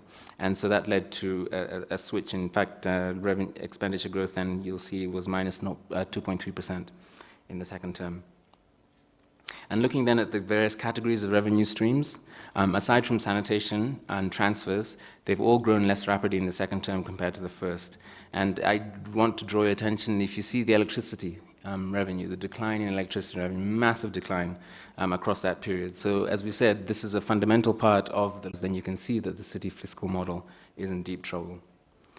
So there's a significant decline in electricity service revenues in this second period as a result of a number of issues. First was lower Eskom bulk tariff increases, and this is a particularly a political issue because to pass on those NERSA increases is difficult for politicians to advocate for. But also there's slower growth in electricity sales, partly because people are going into small-scale embedded generation. But also, and as the city manager mentioned, non-revenue electricity remains a big problem. If you are buying electricity from Eskom, but a large percentage of that electricity you're not able to collect, but is being used, then you're in trouble. And you'll see that in Johannesburg in 2020-21, it's 28.9% of electricity was not collected. There was no revenue collected. So that clearly is quite a problem. Property rates growth was more slow in the second term. Property rates revenue, though, is very often linked to valuation and property rolls. So I won't mention of the economic conditions that residents were facing. They increased the value of residential property that was zero rated. So that's a proactive measure in terms of dealing with income and wealth inequality. So the city was proactive in that sense. And also, there's a lot of slides in this presentation, so just that everybody knows, the presentation has been shared with the committee, so you can, what is obviously an issue on the coastal cities. Transfers also grew marginally more rapidly in the second term compared to the first. As we know, the constraints in the national fiscus, I think it was two ministers of finance previous was talking about the jaws of the hippo, and that they had to constrain transfers from national government, so that's what you see there. Also the story around fuel levies, but I won't belabor that point. So basically, the story is to say that revenues continue to grow ahead of inflation over the last 10 years, but the overall picture is of slower revenue growth in that period, 2016 to 2021, and this is even prior to COVID. So in particular, energy consumption patterns changing, as well as rising non-revenue electricity is slowing down electricity revenue growth. Looking now at expenditures, we find that there was slower growth in the second period under review than in the first. But worryingly, employee-related costs and debt impairment, which the city manager referred to, grew more rapidly. So if you look at that increase in debt impairment, that is something that is worrying, despite the return to higher collections now. We mentioned the slower growth in total expenditure because of the slower growth in bulk purchases from Eskom. But this increase in focusing in on employee-related costs in 2016 to 2021, some of those explanations for that, the bargaining process is still going on. Insourcing has played a part in Johannesburg as well. That was one of the issues. But also revised salary structures, increased staff complements, and a failure to control overtime and allowances also contribute to those numbers that we see there. And why does this matter? As I say, a city's employees are there to provide certain services, and the revenue that's collected allows them to do that. So the growth in employee-related costs has actually outpaced the growth in revenue. So as a result, the share of revenue being used to pay employee-related costs has increased steadily since 2015. You'll see that graph showing the employee-related costs as a percentage of total revenue has gone up from 25% across cities to 30%. And what that means is cities have become less productive. So if you think of labor as a unit of production, structure that they use to provide services to citizens, and they're getting less productive at doing this. So the National Treasury has the ratio of property, plant, and equipment in relation to employee-related costs, and there's been a significant decline in that ratio over the years, as you'll see, and that's a problem, because that shows that infrastructure is not being maintained, infrastructure is not being built, and instead costs are going to employees. Debt impairment, we've spoken to this, and it sounds as though looking at the annual financial statements that situation has changed considerably since 2021, which of course is very good. Also contracted services, I believe the city made efforts to reduce the amount of contracting that was done. So those cuts were made in the state of straightened budgets. So the key trend in terms of expenditure was that bulk purchases over the last 10 years grew more slowly due to lower price increases, but employee-related costs are growing at an unsustainable rate. Debt impairment has ballooned due to COVID, but also water restriction tariffs in those two cities there, Buffalo City and Nelson Mandela Bay, and contracted services were an easy place to cut. Now looking at capital expenditure, as I said, infrastructure essentially is about capital, right? So capital expenditure grew from 2011 to 2016, as you'll see in that graph, but then it stagnated and then declined between 2020 and 21, and I suspect that that decline continues. So that is an obvious concern. So if you combine the fact that the transfers coming from National Treasury for capital investment has been going up steadily, but it's not as great growth as we saw in that period leading up to 2016. And then if you combine that with the picture that operating surpluses have been declining, the Citizens Report said that operating surpluses were down by 69%, and operating surpluses are used by the city to fund its own capex, it has a really bad effect on the amount of infrastructure that's provided. So if you look, the direct correlation on that graph at the bottom in blue is that when you have that operating surplus go down, which is the red orange line there, then capital investment goes down in the cities, and those are the blue bars. Also, very worryingly, capital expenditures, the share of total expenditure has been declining since 2016. As I mentioned, that is a trend that needs to change. And the National Treasury advises between 10% and 20% of city expenditure should go to capex, but cities have actually dipped below that in 2020 and 2021. Having said that, those cities are becoming less reliant on grant funding for capex, but COVID did reverse that. And the value of infrastructure also is declining in real terms relative to population for the cities as a group. In the top left corner, you'll see there in Johanneburg that we're not really increasing our infrastructure relative to population, and it's remained relatively flat over that time period. So basically that conclusion is that cities are not investing enough in infrastructure to provide a platform for future growth or in the management of existing infrastructure. And there are problems around technical capacity as well as project pipelines, but also constrained access to finance. So I would advise, we would say that cities should really pay attention to that long-term outcome and the implications of those developments.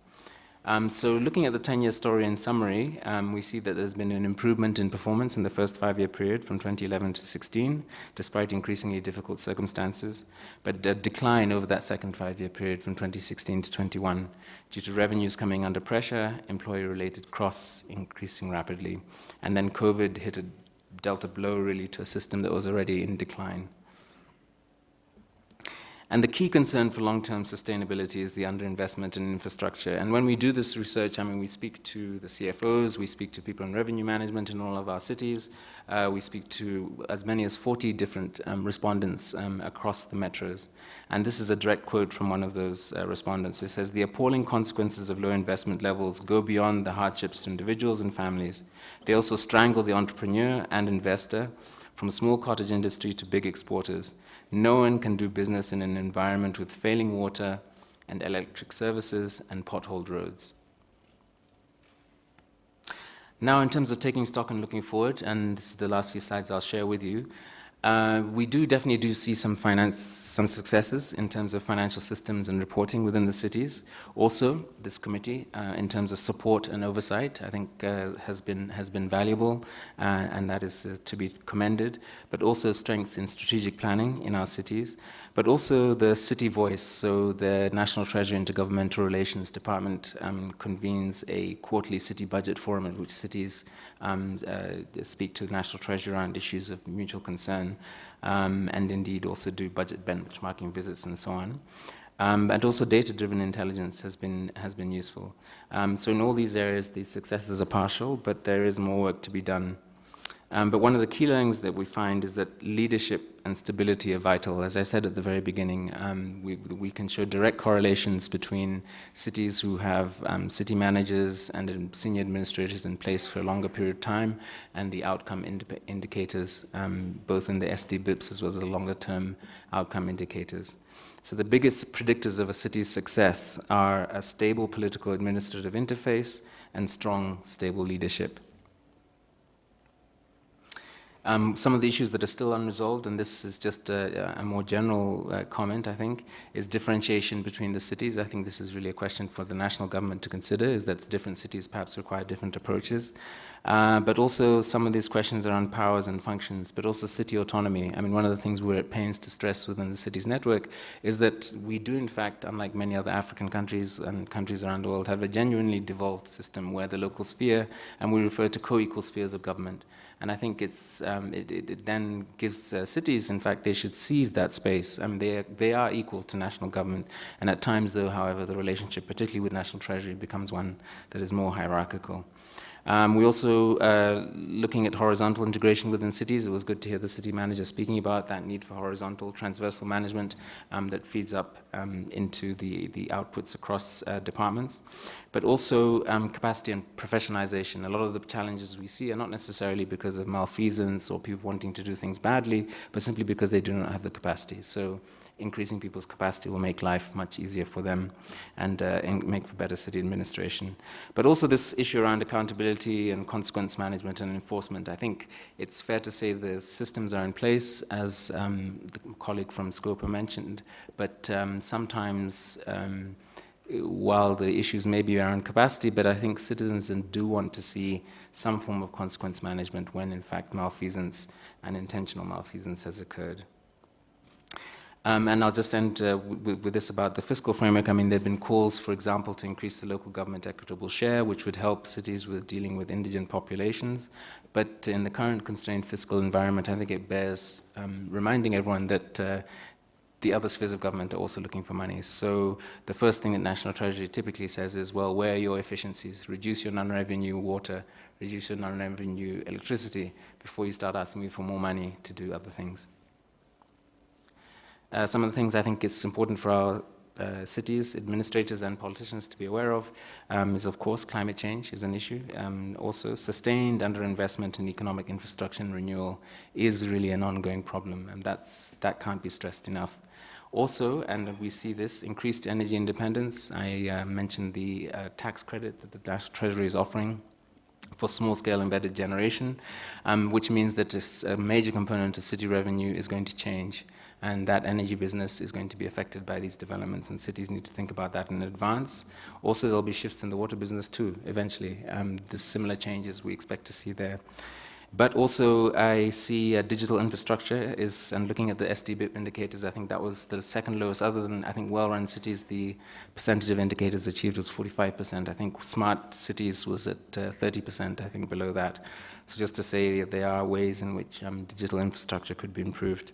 But also then the need for new revenue streams. If electricity is declining as a source of revenue, water also declining, then cities need to consider about alternative revenue streams that they can access to be able to provide the services to our residents that we require. Finally, last 5 slides, just to tell you what we think needs to change to unblock city finances, and this is a national question really, is to reignite the national economy. When the national economy does well, then cities do well. SMMEs, businesses in our cities are able to do well. And many of those levers, macroeconomic levers, sit with national government, but there are definitely things that cities themselves can do in terms of land use regulation, partnering with business, and making sure, meeting business where halfway and saying, what do you need from us? How can we better enable your business to do well, to promote local economic development?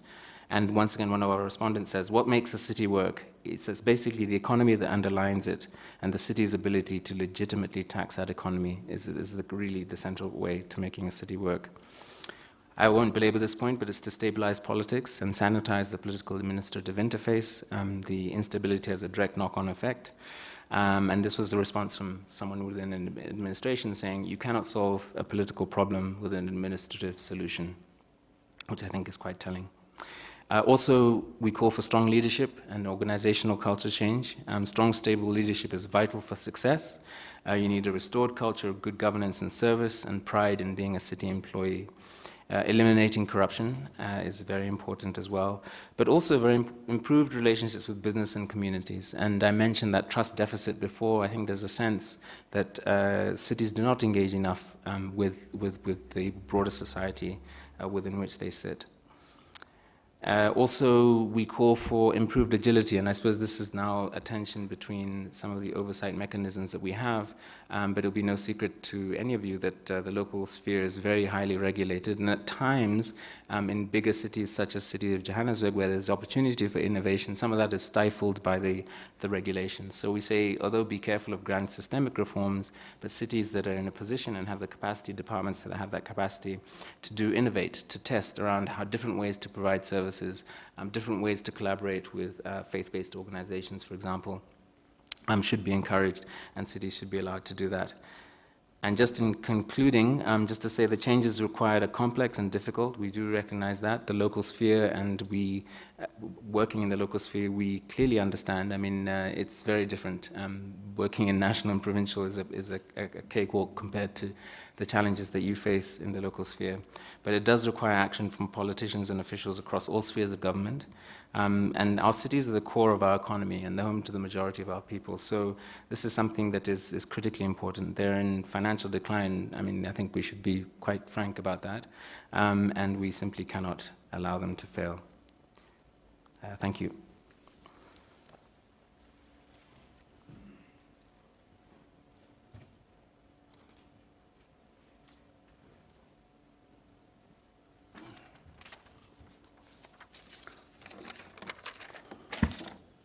Thank you very much, Ntate. Hey, I'm not sure whether I'm going to pronounce this one properly.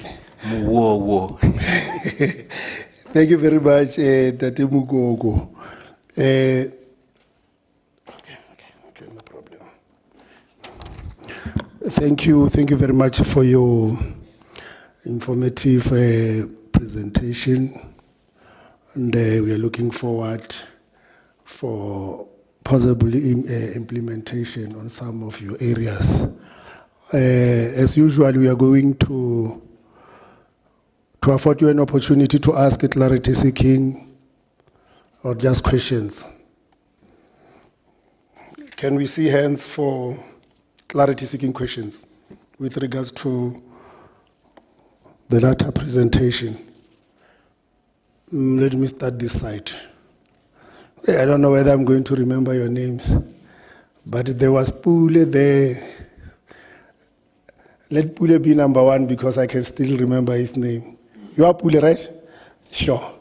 You will be number 2, leadership. And then you will be number 3. You will be the last one, Councillor Rointen. You will be the last one, Councillor Seran. You will come after Councillor 1, otherwise. After Councillor Seran. Let's start with Ntate.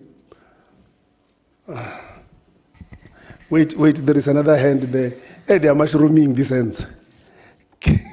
They are mushrooming. You will come after it's you, ne? You are number 2. We don't have number 3 this side, right? Yeah. Oh, this is number 3. You are our number 4. Then you will be 5. In that order. Over to you, Ntate. No, thank you very much, my chairperson. So mine will be Very brief in terms of the presentation we just saw now. And from looking at the presentation, it's evident that we're going on a downward spiral, which is a concern. Now, unfortunately, we have systems in place, or the countries run under certain systems, and some of those are in the constitution, that cannot be changed overnight. So there'll be a process of certain things to be changed. And at the core of the issue that we have as a city from the presentations you outlined, we have a problem of financial management in terms of how we disperse the funds within the city. And there are certain things that do not need maybe intervention of a legislation. There are certain things that can be changed through sitting down and think, brainstorm, and put it to flourishing. I don't want to be political, but it's a known fact that, especially from the organization that I come from, there are easy wins that we can do in terms of cutting certain costs or expenditures that are wasteful based on where we're going as a city and to extend as a province and the country. In terms of, there's an issue of capacity building. So, according to your presentation, can it be that you advise perhaps the sitting administration to look into maybe coming up with a plan of trying to, because that will cut a lot of costs in terms of trying to build a capacity within the municipality, just to avoid the issue of outsourcing some of the services that can be insourced within the city. So my question is, that one we don't have to go to council or we don't have to go to a legislation to go amend something and what. You just say, guys, the new order of the day now is we have wasteful, we accept, some are historic, some are legacy expenditures, but sober people can sit down and say, let's go and insource each and every services that municipality can build a capacity. In that way, we'll eliminate the issue that you mentioned of departments that are not collaborating with each other.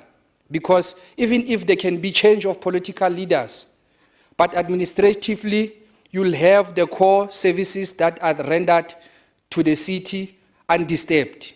So my question is, will you be able to advise maybe the council or whoever is responsible for that to maybe look into that route? I'll end there. Thank you very much. Thank you very much, Dr. Pule. I think we had slides here. Can we then engage these slides? Like you will just quote a slide to make it easy for my brother here to note down. We had slides, you just say slides number 1, this is my question. Slides number 3, this is my question. Like that. Can we do it in that order? You want to display slides? Yes. I think that is going to be very important. No problem. We are bringing back slides so that we can.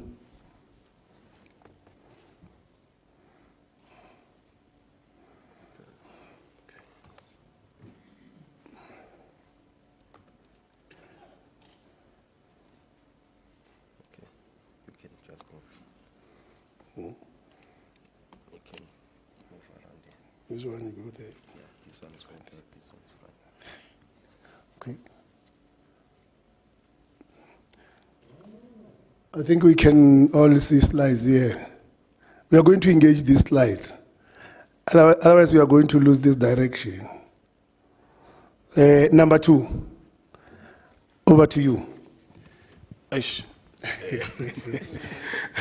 You threw a curveball right there, Chair. Anyways, I'll have to applaud my fellow, who's this? Mr. Lukoko. Your presentation was very comprehensive, I have to say. But my question is rather simple, is that the $4.3 billion that was borrowed by South Africa, was it? Oh, name is Mpo. Mpo, yeah. Thank you very much.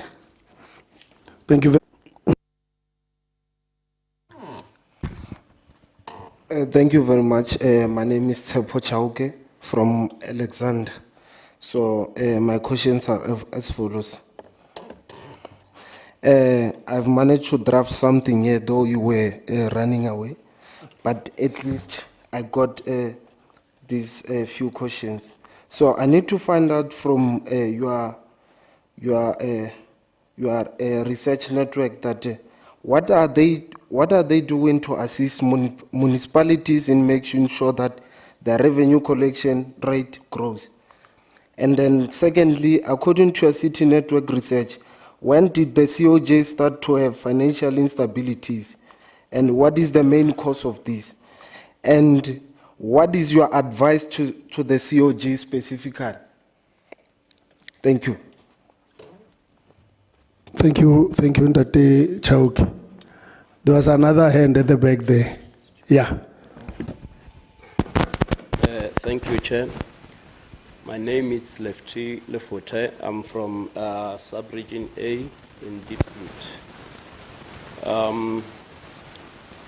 Mine, I think, is going to include everything that the gentleman has said, who was giving us the representation there. I just want to know all this important information that we are getting as ordinary citizens. Back in the townships. Chair, correct something. Just correction. Advice, I know that they're coming here for the first time. No, it's wrong. Okay, yes, but let's correct it. We don't put the caps in this house. Advise them. Yeah, you can speak to us, Councillor Mbeu. Sorry, yeah. I think Chairperson advised that the house has got the decorum rules. 1, a male is not allowed to wear a hat, because when we are sitting here, it's a respected, honorable way rules are crafted and done. Thanks. Thank you very much for that advice, Councillor Mbegwa. Already he has complied. Thank you very much. Over to you, Ndate Lefty. Thank you, Councillor Mbegwa. Exactly my point where I wanted to get to, because all the information that we are having here today, it's limited to yourselves. People on the ground, it's very hard for us to know everything that is happening here. So we just wanted to ask you, Chair of Chairs, that all the public money that is being used in our townships with the tenders and everything, everything we know that in the townships, the councillor is the one who's responsible for many projects that are happening there. But as the city councillor, city managers, what do you do to make sure that everything is in order and our people on the ground are not taken for a ride? Because some projects are not being finished, this company to the other company. And the other thing as well is that the information that we are getting from the speakers who are giving us representation here, presentation here, is it limited to people who are coming here only? Because I think it's important for people on the ground to have this type of information. people are recommended to pay their rates and tariffs, like here in the city, and even in Diepsloot, we are expected to do the same. But if we don't have any knowledge of how important for us to pay these rates, how is it going to benefit us in terms of service delivery? I don't think we will get anywhere as a country. You must get out of your comfort zone, come to the townships, make an effort, make sure that we hear all this, what you are saying here, because to me, it's the first time, yes, like I didn't know that I must take off my cap. I think some things you need to, even if you just have some pamphlets or anything that can give us education about the running of the city in general. I thank you. Thank you very much, Ntate Lefty. We are moving to the right. Councillor in 10. Thank you very much, Chair. So my question to the gentleman from the Cities Network, and it does relate to what some of the stakeholders have been saying in the questions that have just been asked. So we know that to measure is to know, but at local government level, vast majority of the standard data collection ends at provincial level. Stats SA does very little breakdown, drill down information at local government level. So there's a big problem. So either local municipalities have to bring their own programs on board and do measurements, or not, and just hope that they can carry on. So I'd really want to encourage the Cities Network that together with national government, look at places like Stats SA, also involve and make sure that they measure at local government level. And the Sustainable Development Goals may exactly be that opportunity to start drilling down that level of information.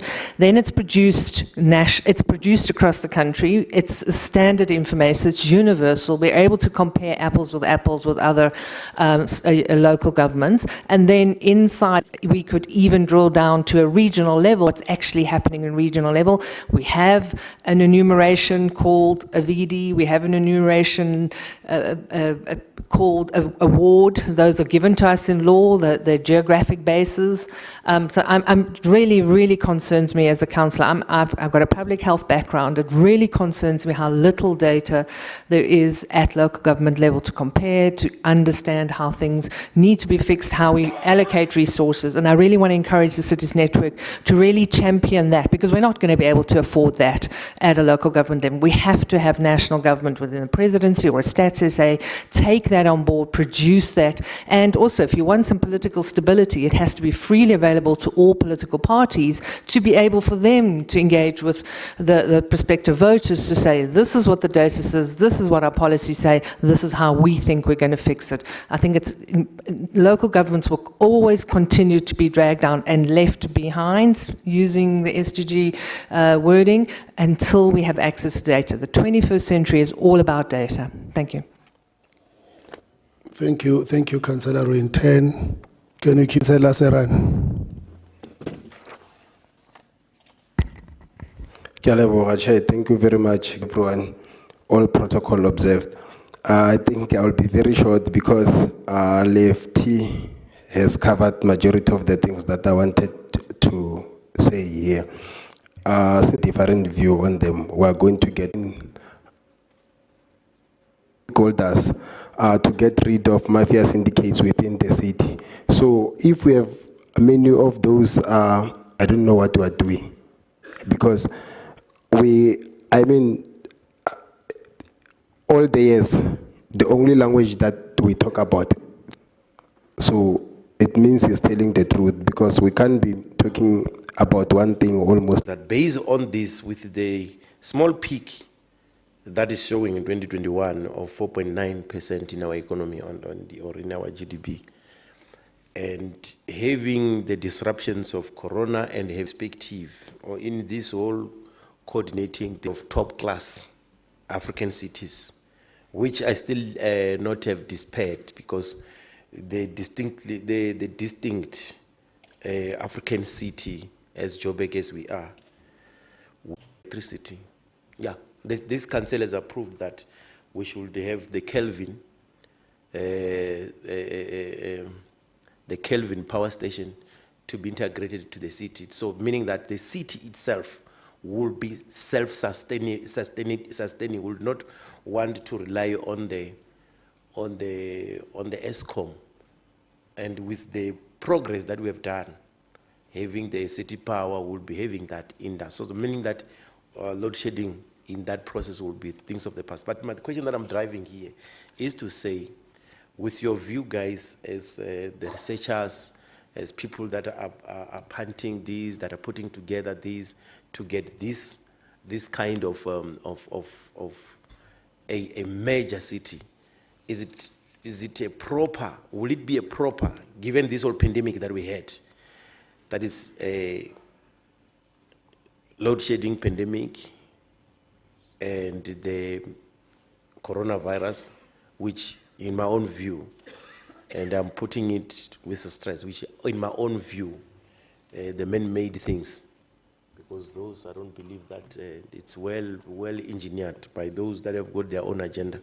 But I'm saying, is it permissible that in this epoch where we are, we match and make this city, we go to a megalopolitan, meaning that come 2026, a new type of a city, no, a mega, will not be a metropolitan city, will be a megalopolitan in 2026. I'm saying these things because I hear fresh ideas talking about fourth IR, industrial, and all those things whereby we need to like move with time, which we are far behind from what China is on the fourth industrial revolution. We are very far behind. Saying that while we are here, because I saw that that's the only way we can have this stimulation of economy, not sitting there at 4.9, because it's affected. Saying that with that view, so that when we go out, me and you, Chairperson, we agree to say, let's push this to be a megalopolitan. Then we've got a New York kind, a New York kind. And then we have got our council chamber maybe in Midrand there, Pan-Africanism. Is it doable?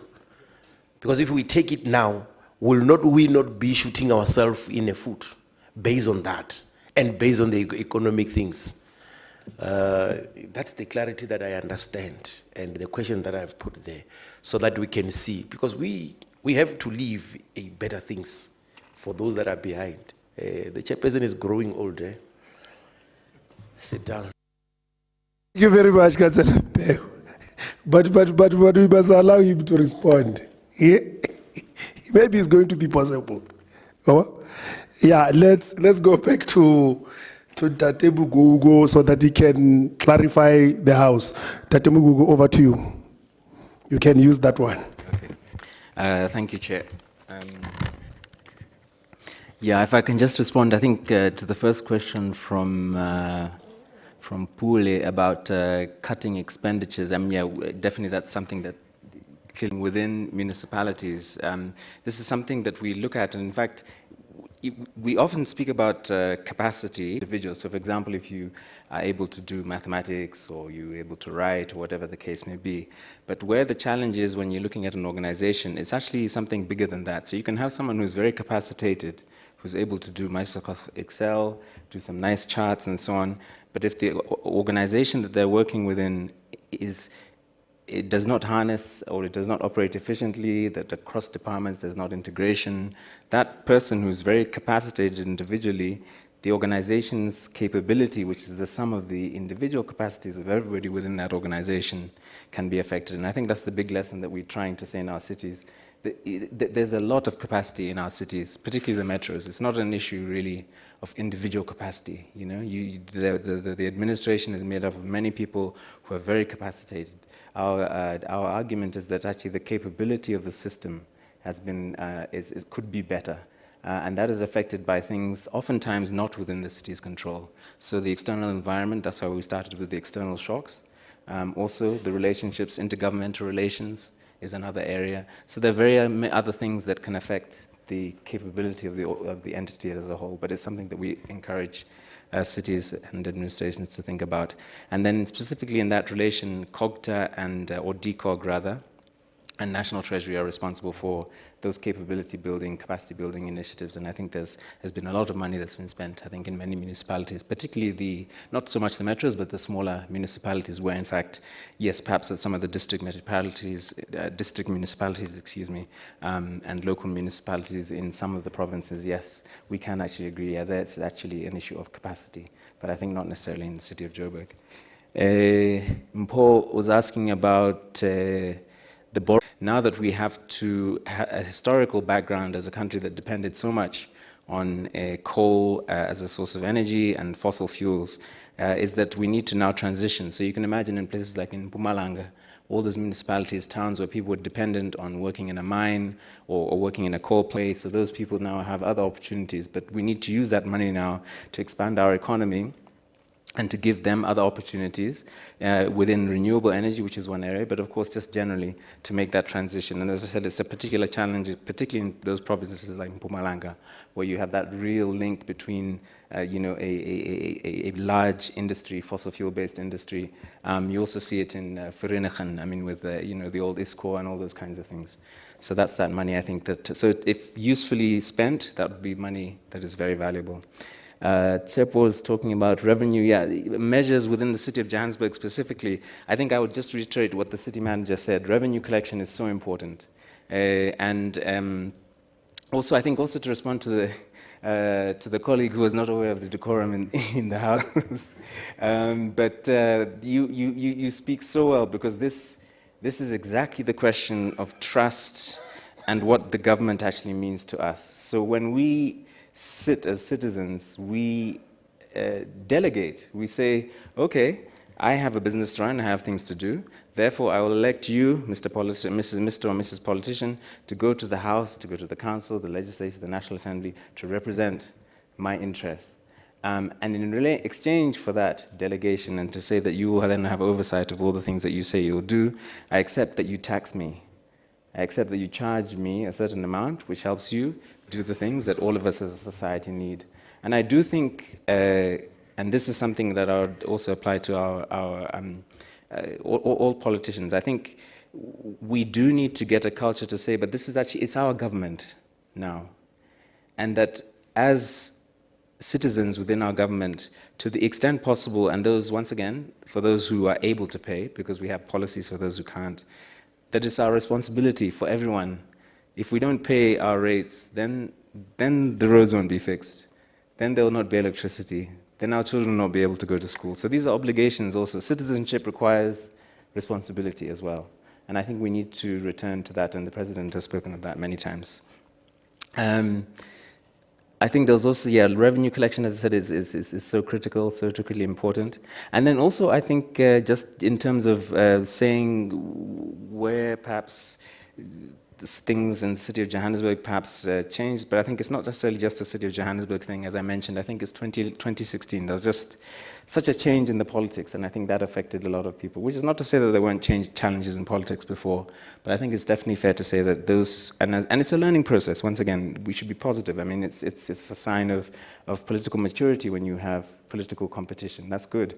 It means more voices are being represented, it means more people's voices are being heard, and our interests as residents are being represented. But it's a challenge. Councillor Witten, I can only agree. We work and we collect data across many different areas. I mentioned productive cities, so that's around city economies, local economic development, the finance data I showed you here today. We also collect data on, I have a colleague who works on sustainable and resilient cities, collects data on climate change and so on. And the big challenge, as you say, is to have, and another colleague, and this example I think is very illustrative, is of urban safety. Security is a big problem for everybody, right? And particularly for the people who are most disadvantaged in our communities. And yet, the urban safety data that is issued by the National Police Service, it doesn't match a ward. So you can't say, in this ward, this is where the challenge exists. Because the police station where they report the data for that area does not, they can't tell you where that ward is. So that's obviously a fundamental challenge. If you're now trying to address the problem of security in a particular ward, you have no data to link the two things. You have just make generalizations. So clearly, those kinds of small things, and that's the kind of things we emphasize to national government when we engage with people around data to support, is to say, yes, it's very important. GIS data where we can geolocate would be fantastic. So if you can actually say specifically, this is where this tap is not working. This is where this particular piece of infrastructure is broken down. If we can geolocate, that of course makes the city's job much better and makes sure that the people get the services that they need. Oh yes, the question around, yes, Councillor Serrania, the question around corruption and so on. I mean, I think it is, as I mentioned, in the metros, it's not so much an issue, and to be honest, there's different categories. So UIFW, so unauthorized technicalities, to be honest. It's very often because it's a very procedural thing, so it's just various things which make it fit. The real worry would be around fruitless and wasteful, and even then it's just, that would be the area you flag, but it doesn't necessarily mean that money has been stolen. But if money has revenue collection that you spoke of, Councillor, is very important, because that's exactly where this hole in the city finances can be filled, when the city infrastructure is able to borrow to actually catalyze infrastructure investment. It's not just enough to get the capital from Treasury, you need to borrow more to achieve the outcomes, the ambitious outcomes that we have for our citizens, indeed. So the cities should be, as you say, as Councillor here was saying, Mbengwa was saying, we should be optimistic, and it is a position of optimism from which you would start. I think in looking forward in terms of the possibilities, I think we should think about the possibilities that exist around achieving these infrastructure goals that we have. But also, I would speak to this question of the African city, and this is a tension that I think because of our history, is a tension that perhaps you don't see in other African cities. So the informal economy has been planned out of existence. So we see the informal economy as somehow this bad thing, you know? If someone is selling smileys from a trolley, then, you know, oh, no, but it must be like Woolworths wrapped nicely, you know, and all of that. But if you go to travel any African country, you know, it's informal economy. That's where the majority of people do their thing and make their money. So if we have this mindset that, you know, a place is going to look like Geneva, that's not Africa, you know? And I think we need to, you know, address that and support informal traders. We should not be stigmatizing them. We should not be treating them as if they're a problem. But we should be enabling them. They're a small business as well. They need the support. They need the encouragement for those small businesses to grow. Who knows, that could be the next big supermarket, that person who's moving around selling things. And so we should not criminalize that. And that's another important area of research we do, which is around inclusion.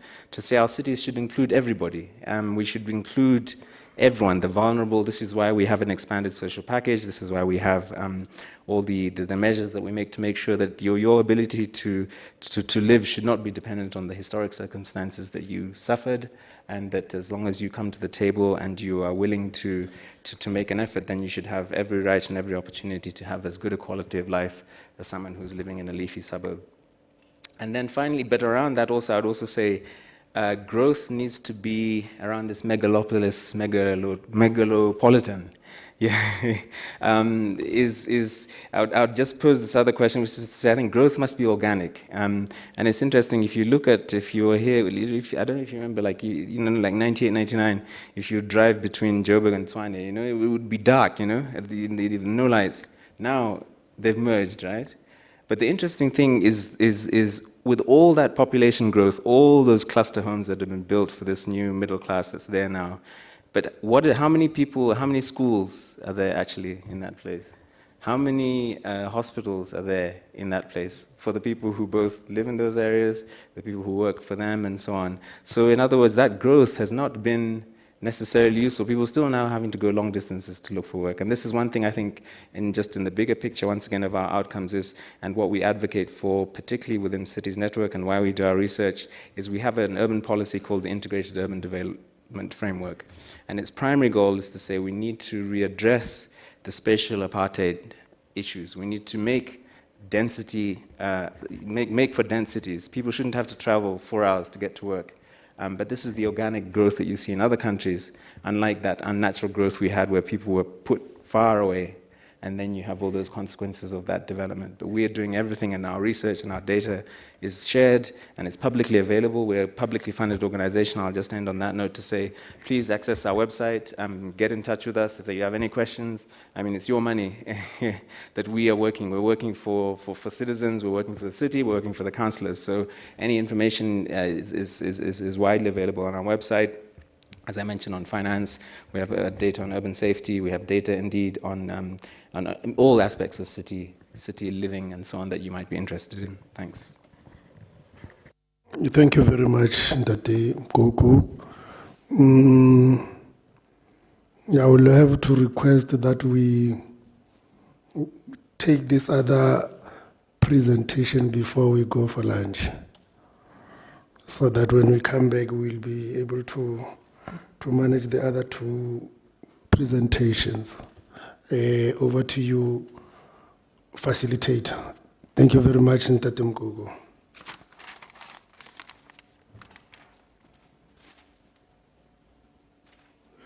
From the South African Institute for Chartered Accountants, SAICA, and it's Ms. Natasha Supel. She's the Executive Ethics, Standards and Public Sector at SAICA. Natasha joined SAICA in 2017, is responsible for the Ethics, Standards and Public Sector. She is responsible for developing thought leadership, technical updates, technical resources and technical support for members on ethics, as well as in the public sector. Thank you.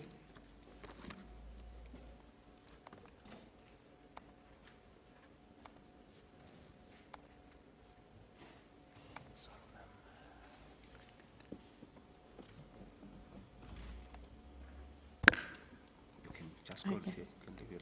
Okay, it's perfect.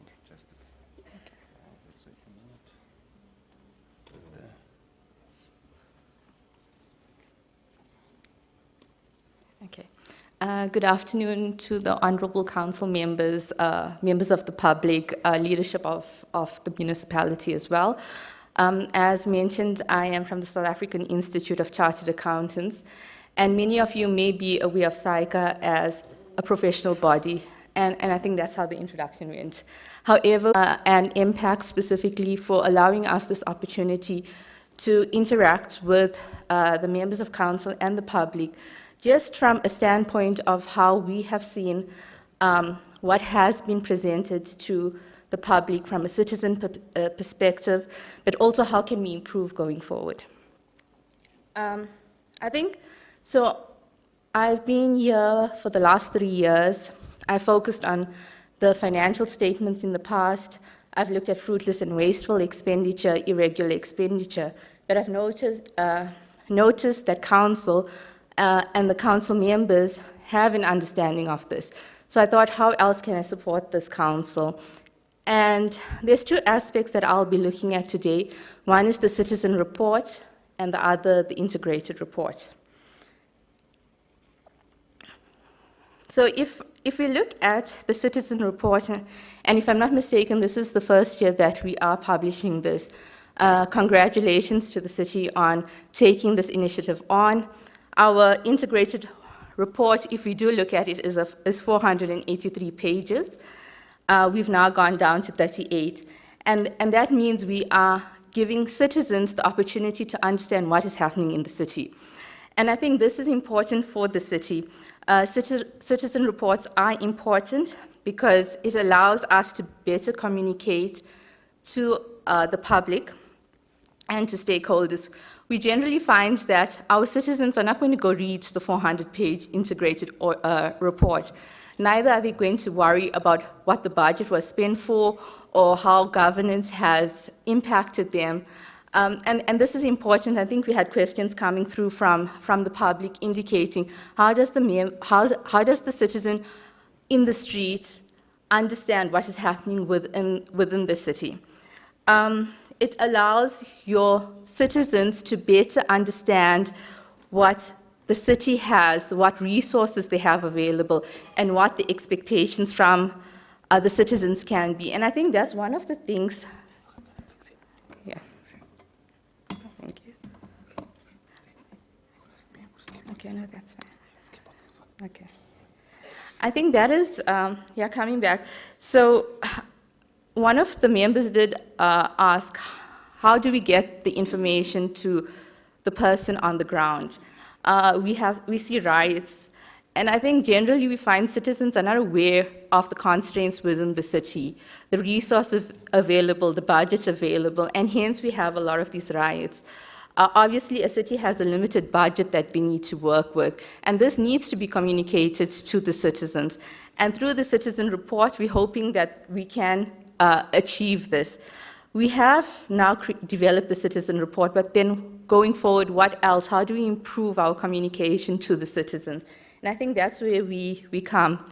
What is the expectation from a citizen? And generally, we go back to the Constitution and what a municipality is required to do. And are we achieving against that Constitution? And I think this is something, if I've looked at the integrated report as well as the citizen report, we do cover, or the city does cover this through their reporting. However, this is not clear. We need to highlight this through the citizen reports, that the city, through its constitutional mandate and its programs, are achieving this. And I've indicated there, the more informed people are, the better they will understand what the city is trying to do and what the budget and resource limitations are. And I think we need to achieve this through the citizen report.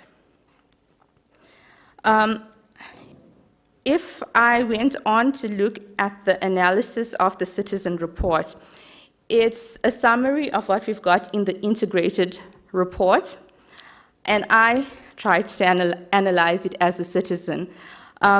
We indicate highlights, and if you have gone through that report, you will note some of the highlights. All entities have received unqualified opinions.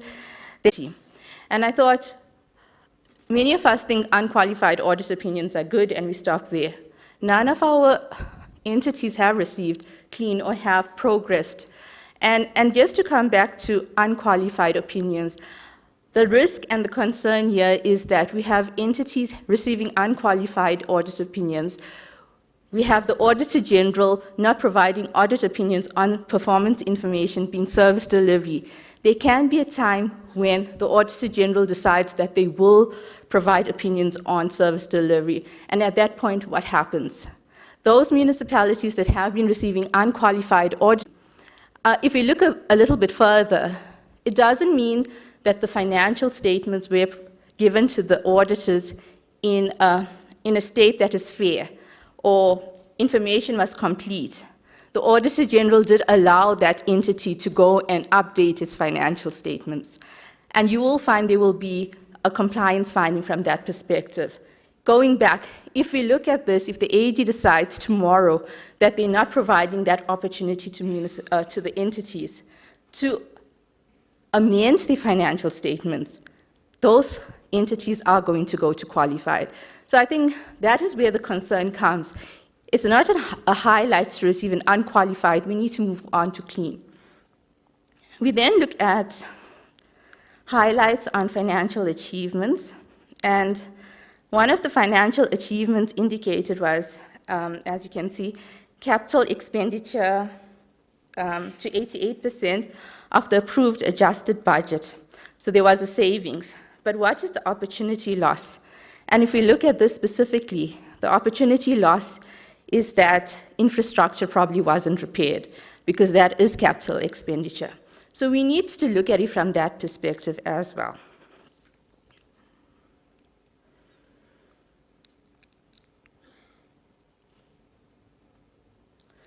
Okay, I'm hoping that I'm done before the battery dies. I went on into the assessment of the citizen report, and the one thing I looked at was we indicate municipal entities and we indicate the challenges that are being affected by those municipal entities. The example that I've given here from the citizen report specifically is City of Power. We've identified there that there's aging infrastructure, theft, vandalism, and illegal connections leading to financial losses, and a whole host of other things. But what about the risk and impact on the city? We indicate the challenges, but how has this impacted the city? How has aging infrastructure impacted citizens? And if we go further, there's a challenge of load shedding at City Power. But if we look at the mitigations on the citizen report, there's nothing addressing load shedding. So challenges, not all mitigations are aligned to your challenges, and hence they are not addressed. So what are we telling the citizens of the city?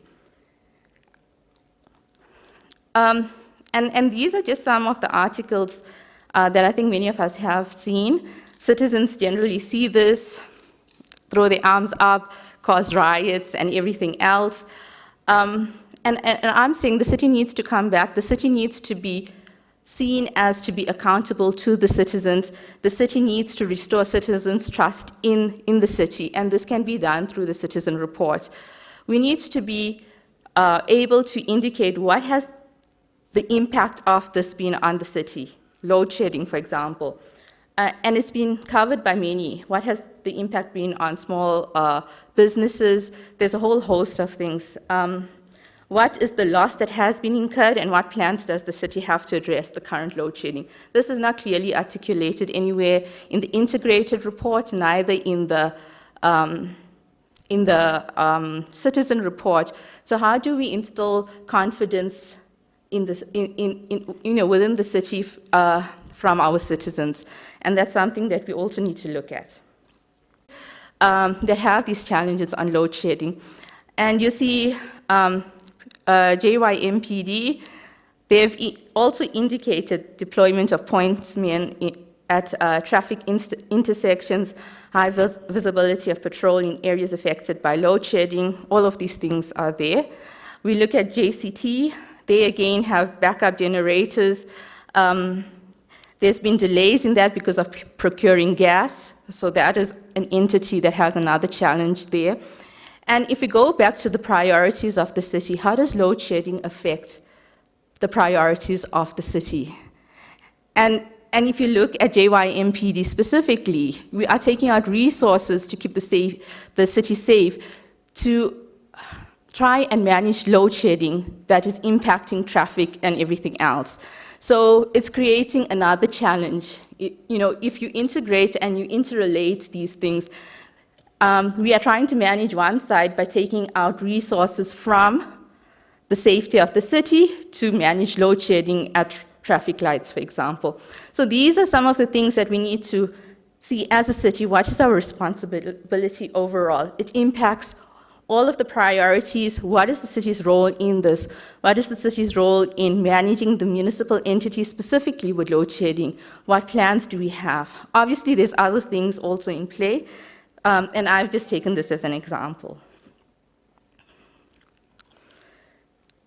So given the time constraints that we had, we looked at the integrated report as well. And the integrated report is the more detailed report. It contains all your compliance issues, your financial report, and your auditor's report. And the importance of the integrated report is it improves the quality of information available to providers of financial capital to enable a more efficient and productive allocation of capital. We also promote that materially affect the ability of the municipality to create value over time.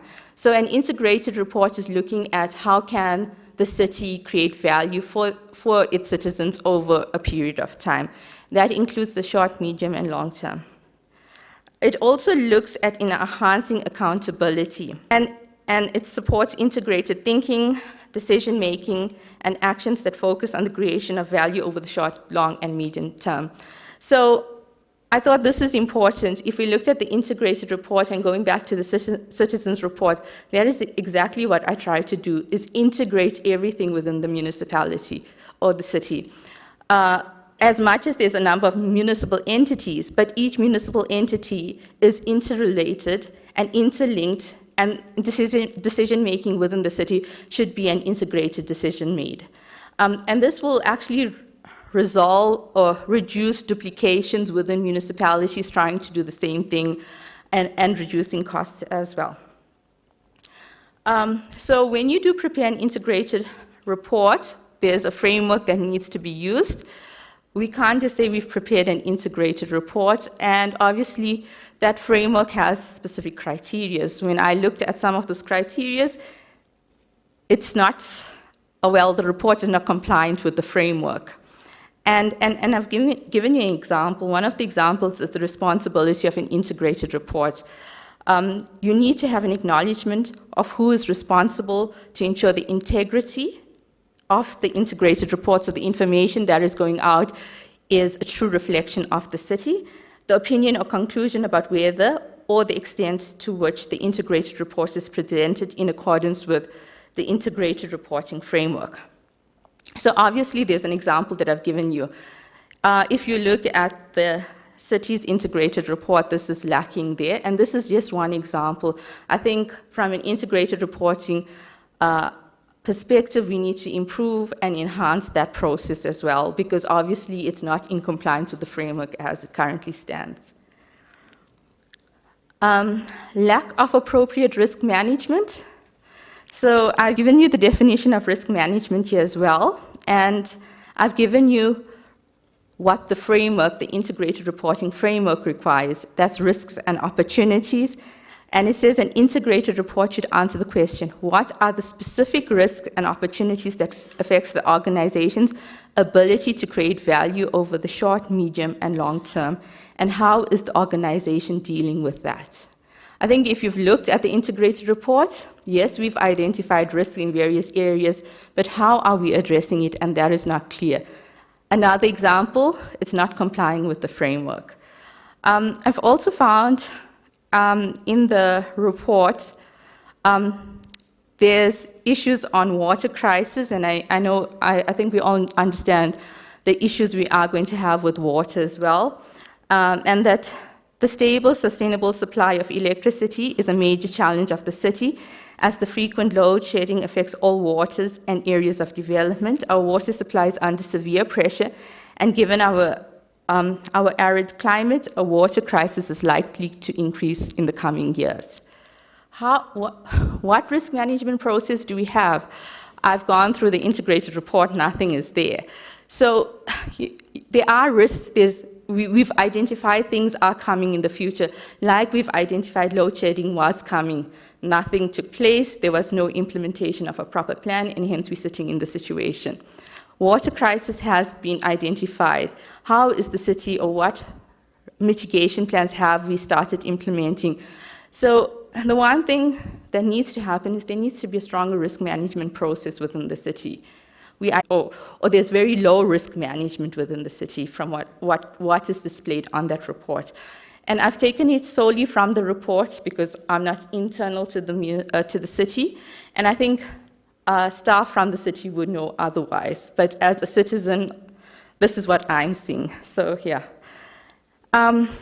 This I've taken from another city, an example of how, if you look at it, in the integrated report, they've identified the strategic risk themes, which is your risk, the key controls that they are implementing, and the action plans on how they are going to address the risk. So these are things that should appear in the report as well. And then finally, how do we improve an understandability of our reports? Like I said, citizens don't want to know or don't want to read number of pages. Infographics assist with this. And I don't know how National Treasury, they have a website where they do highlight the audit outcomes of every municipality. So if I put City of Joburg, I pick up everything of City of Joburg for the last 5 years, how the money has been spent, what is the budget. So there are this information available. How do we communicate this information to the citizens to better inform them? So I think these are some of my, or this was one of my recommendations. As much as we've done picture, visual, I think it lasts longer in a person's mind, allows them to understand it better and allows them to question more. So I think that was my input. I hope it assists the council in moving forward in improving the citizen report as well as the integrated report. Thank you.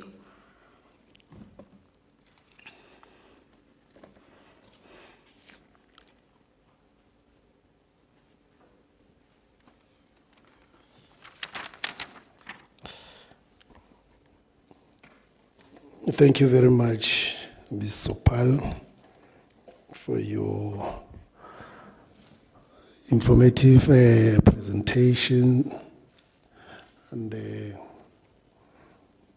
keep your phone on, because we'll keep on asking you to come and present again and again. I think our people here, they're interested in your information. As usual, we are going to take a set of hands for clarity-seeking questions. Can we see hands?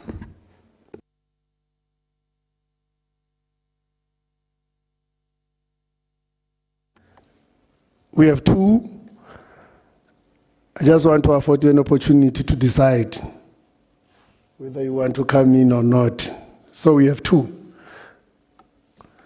We'll start with you, Ntate Mpho, and you'll be the second one.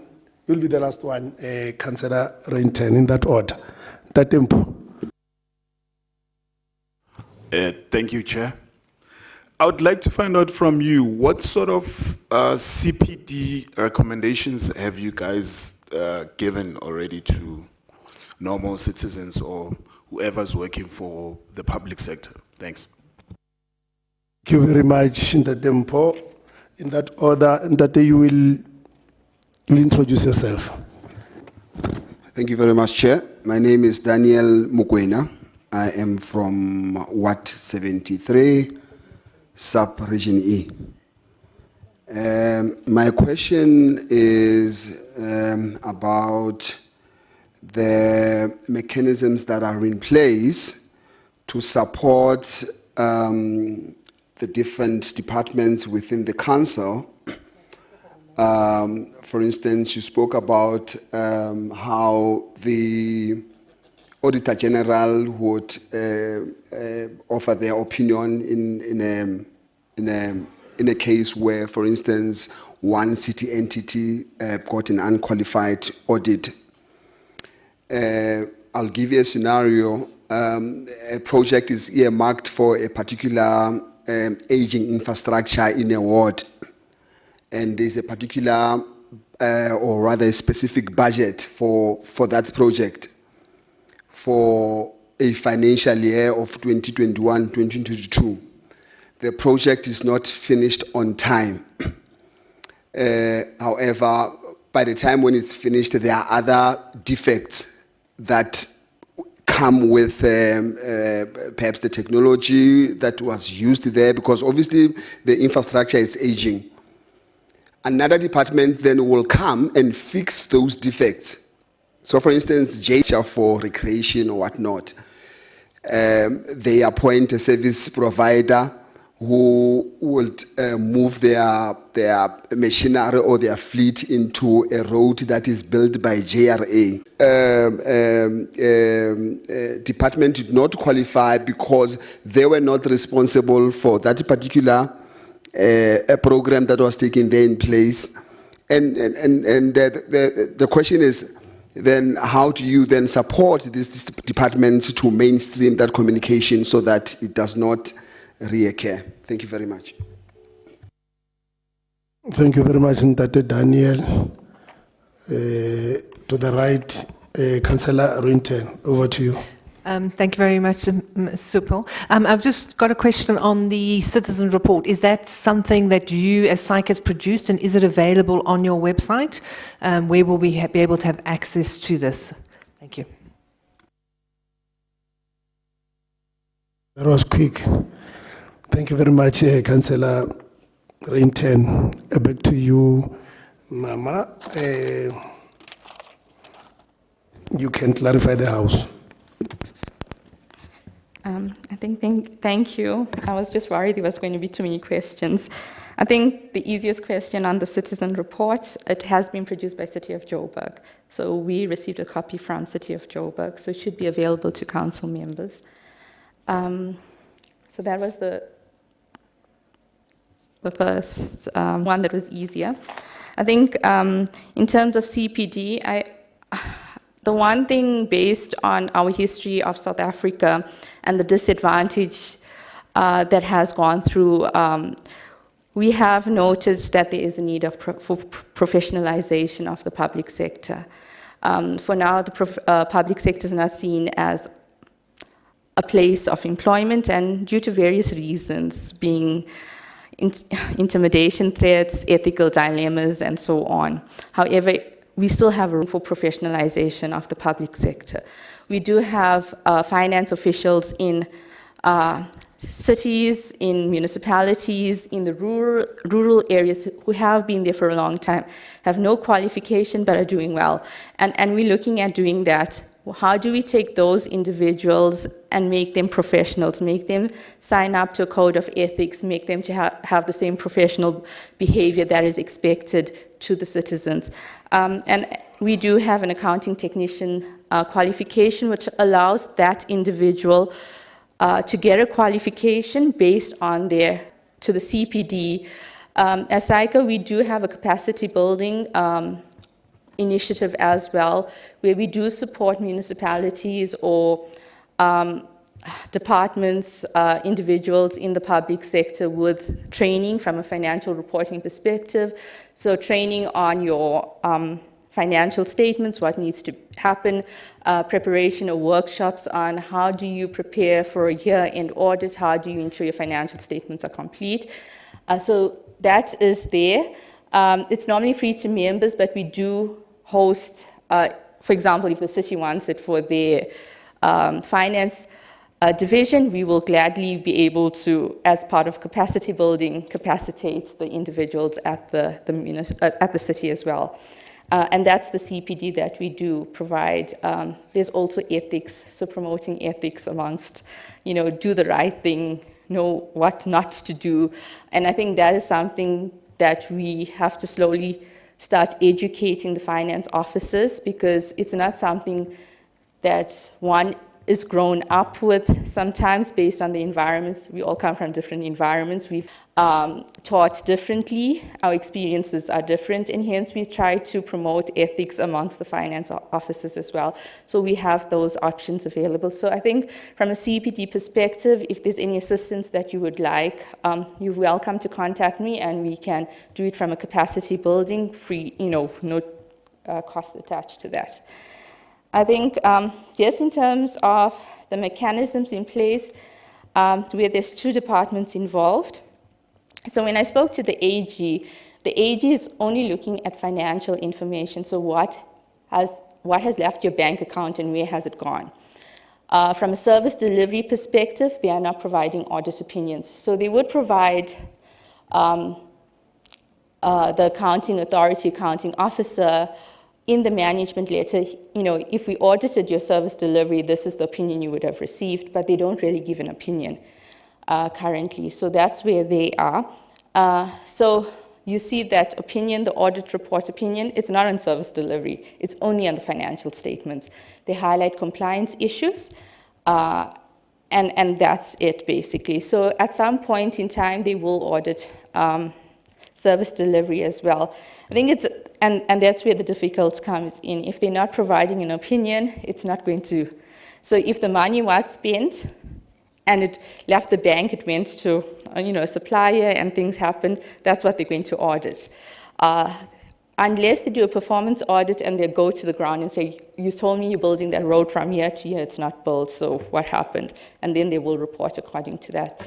But there's still a long way to go before we get that part right. Yeah, thank you.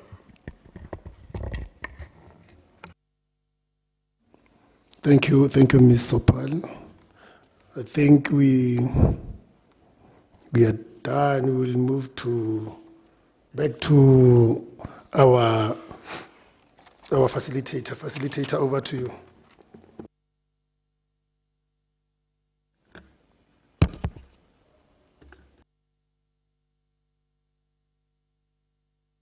Thank you. I just want to check. It's lunch now. It was originally scheduled for 13:15, 1:15. It's now half an hour later. It was initially scheduled for 45 minutes. I just want to check.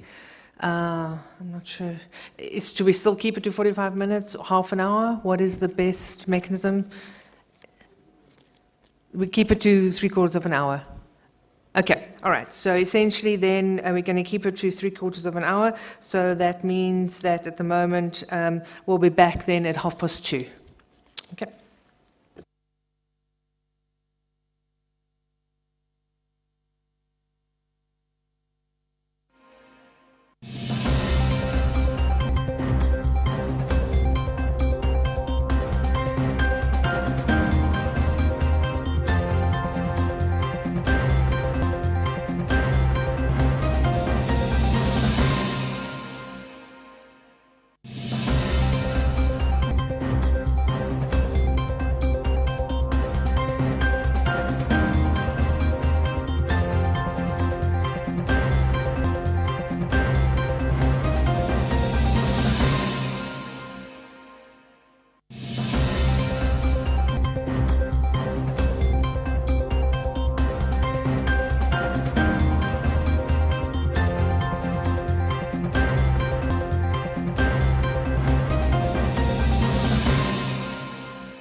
Lunch is served just outside where the refreshments were this morning.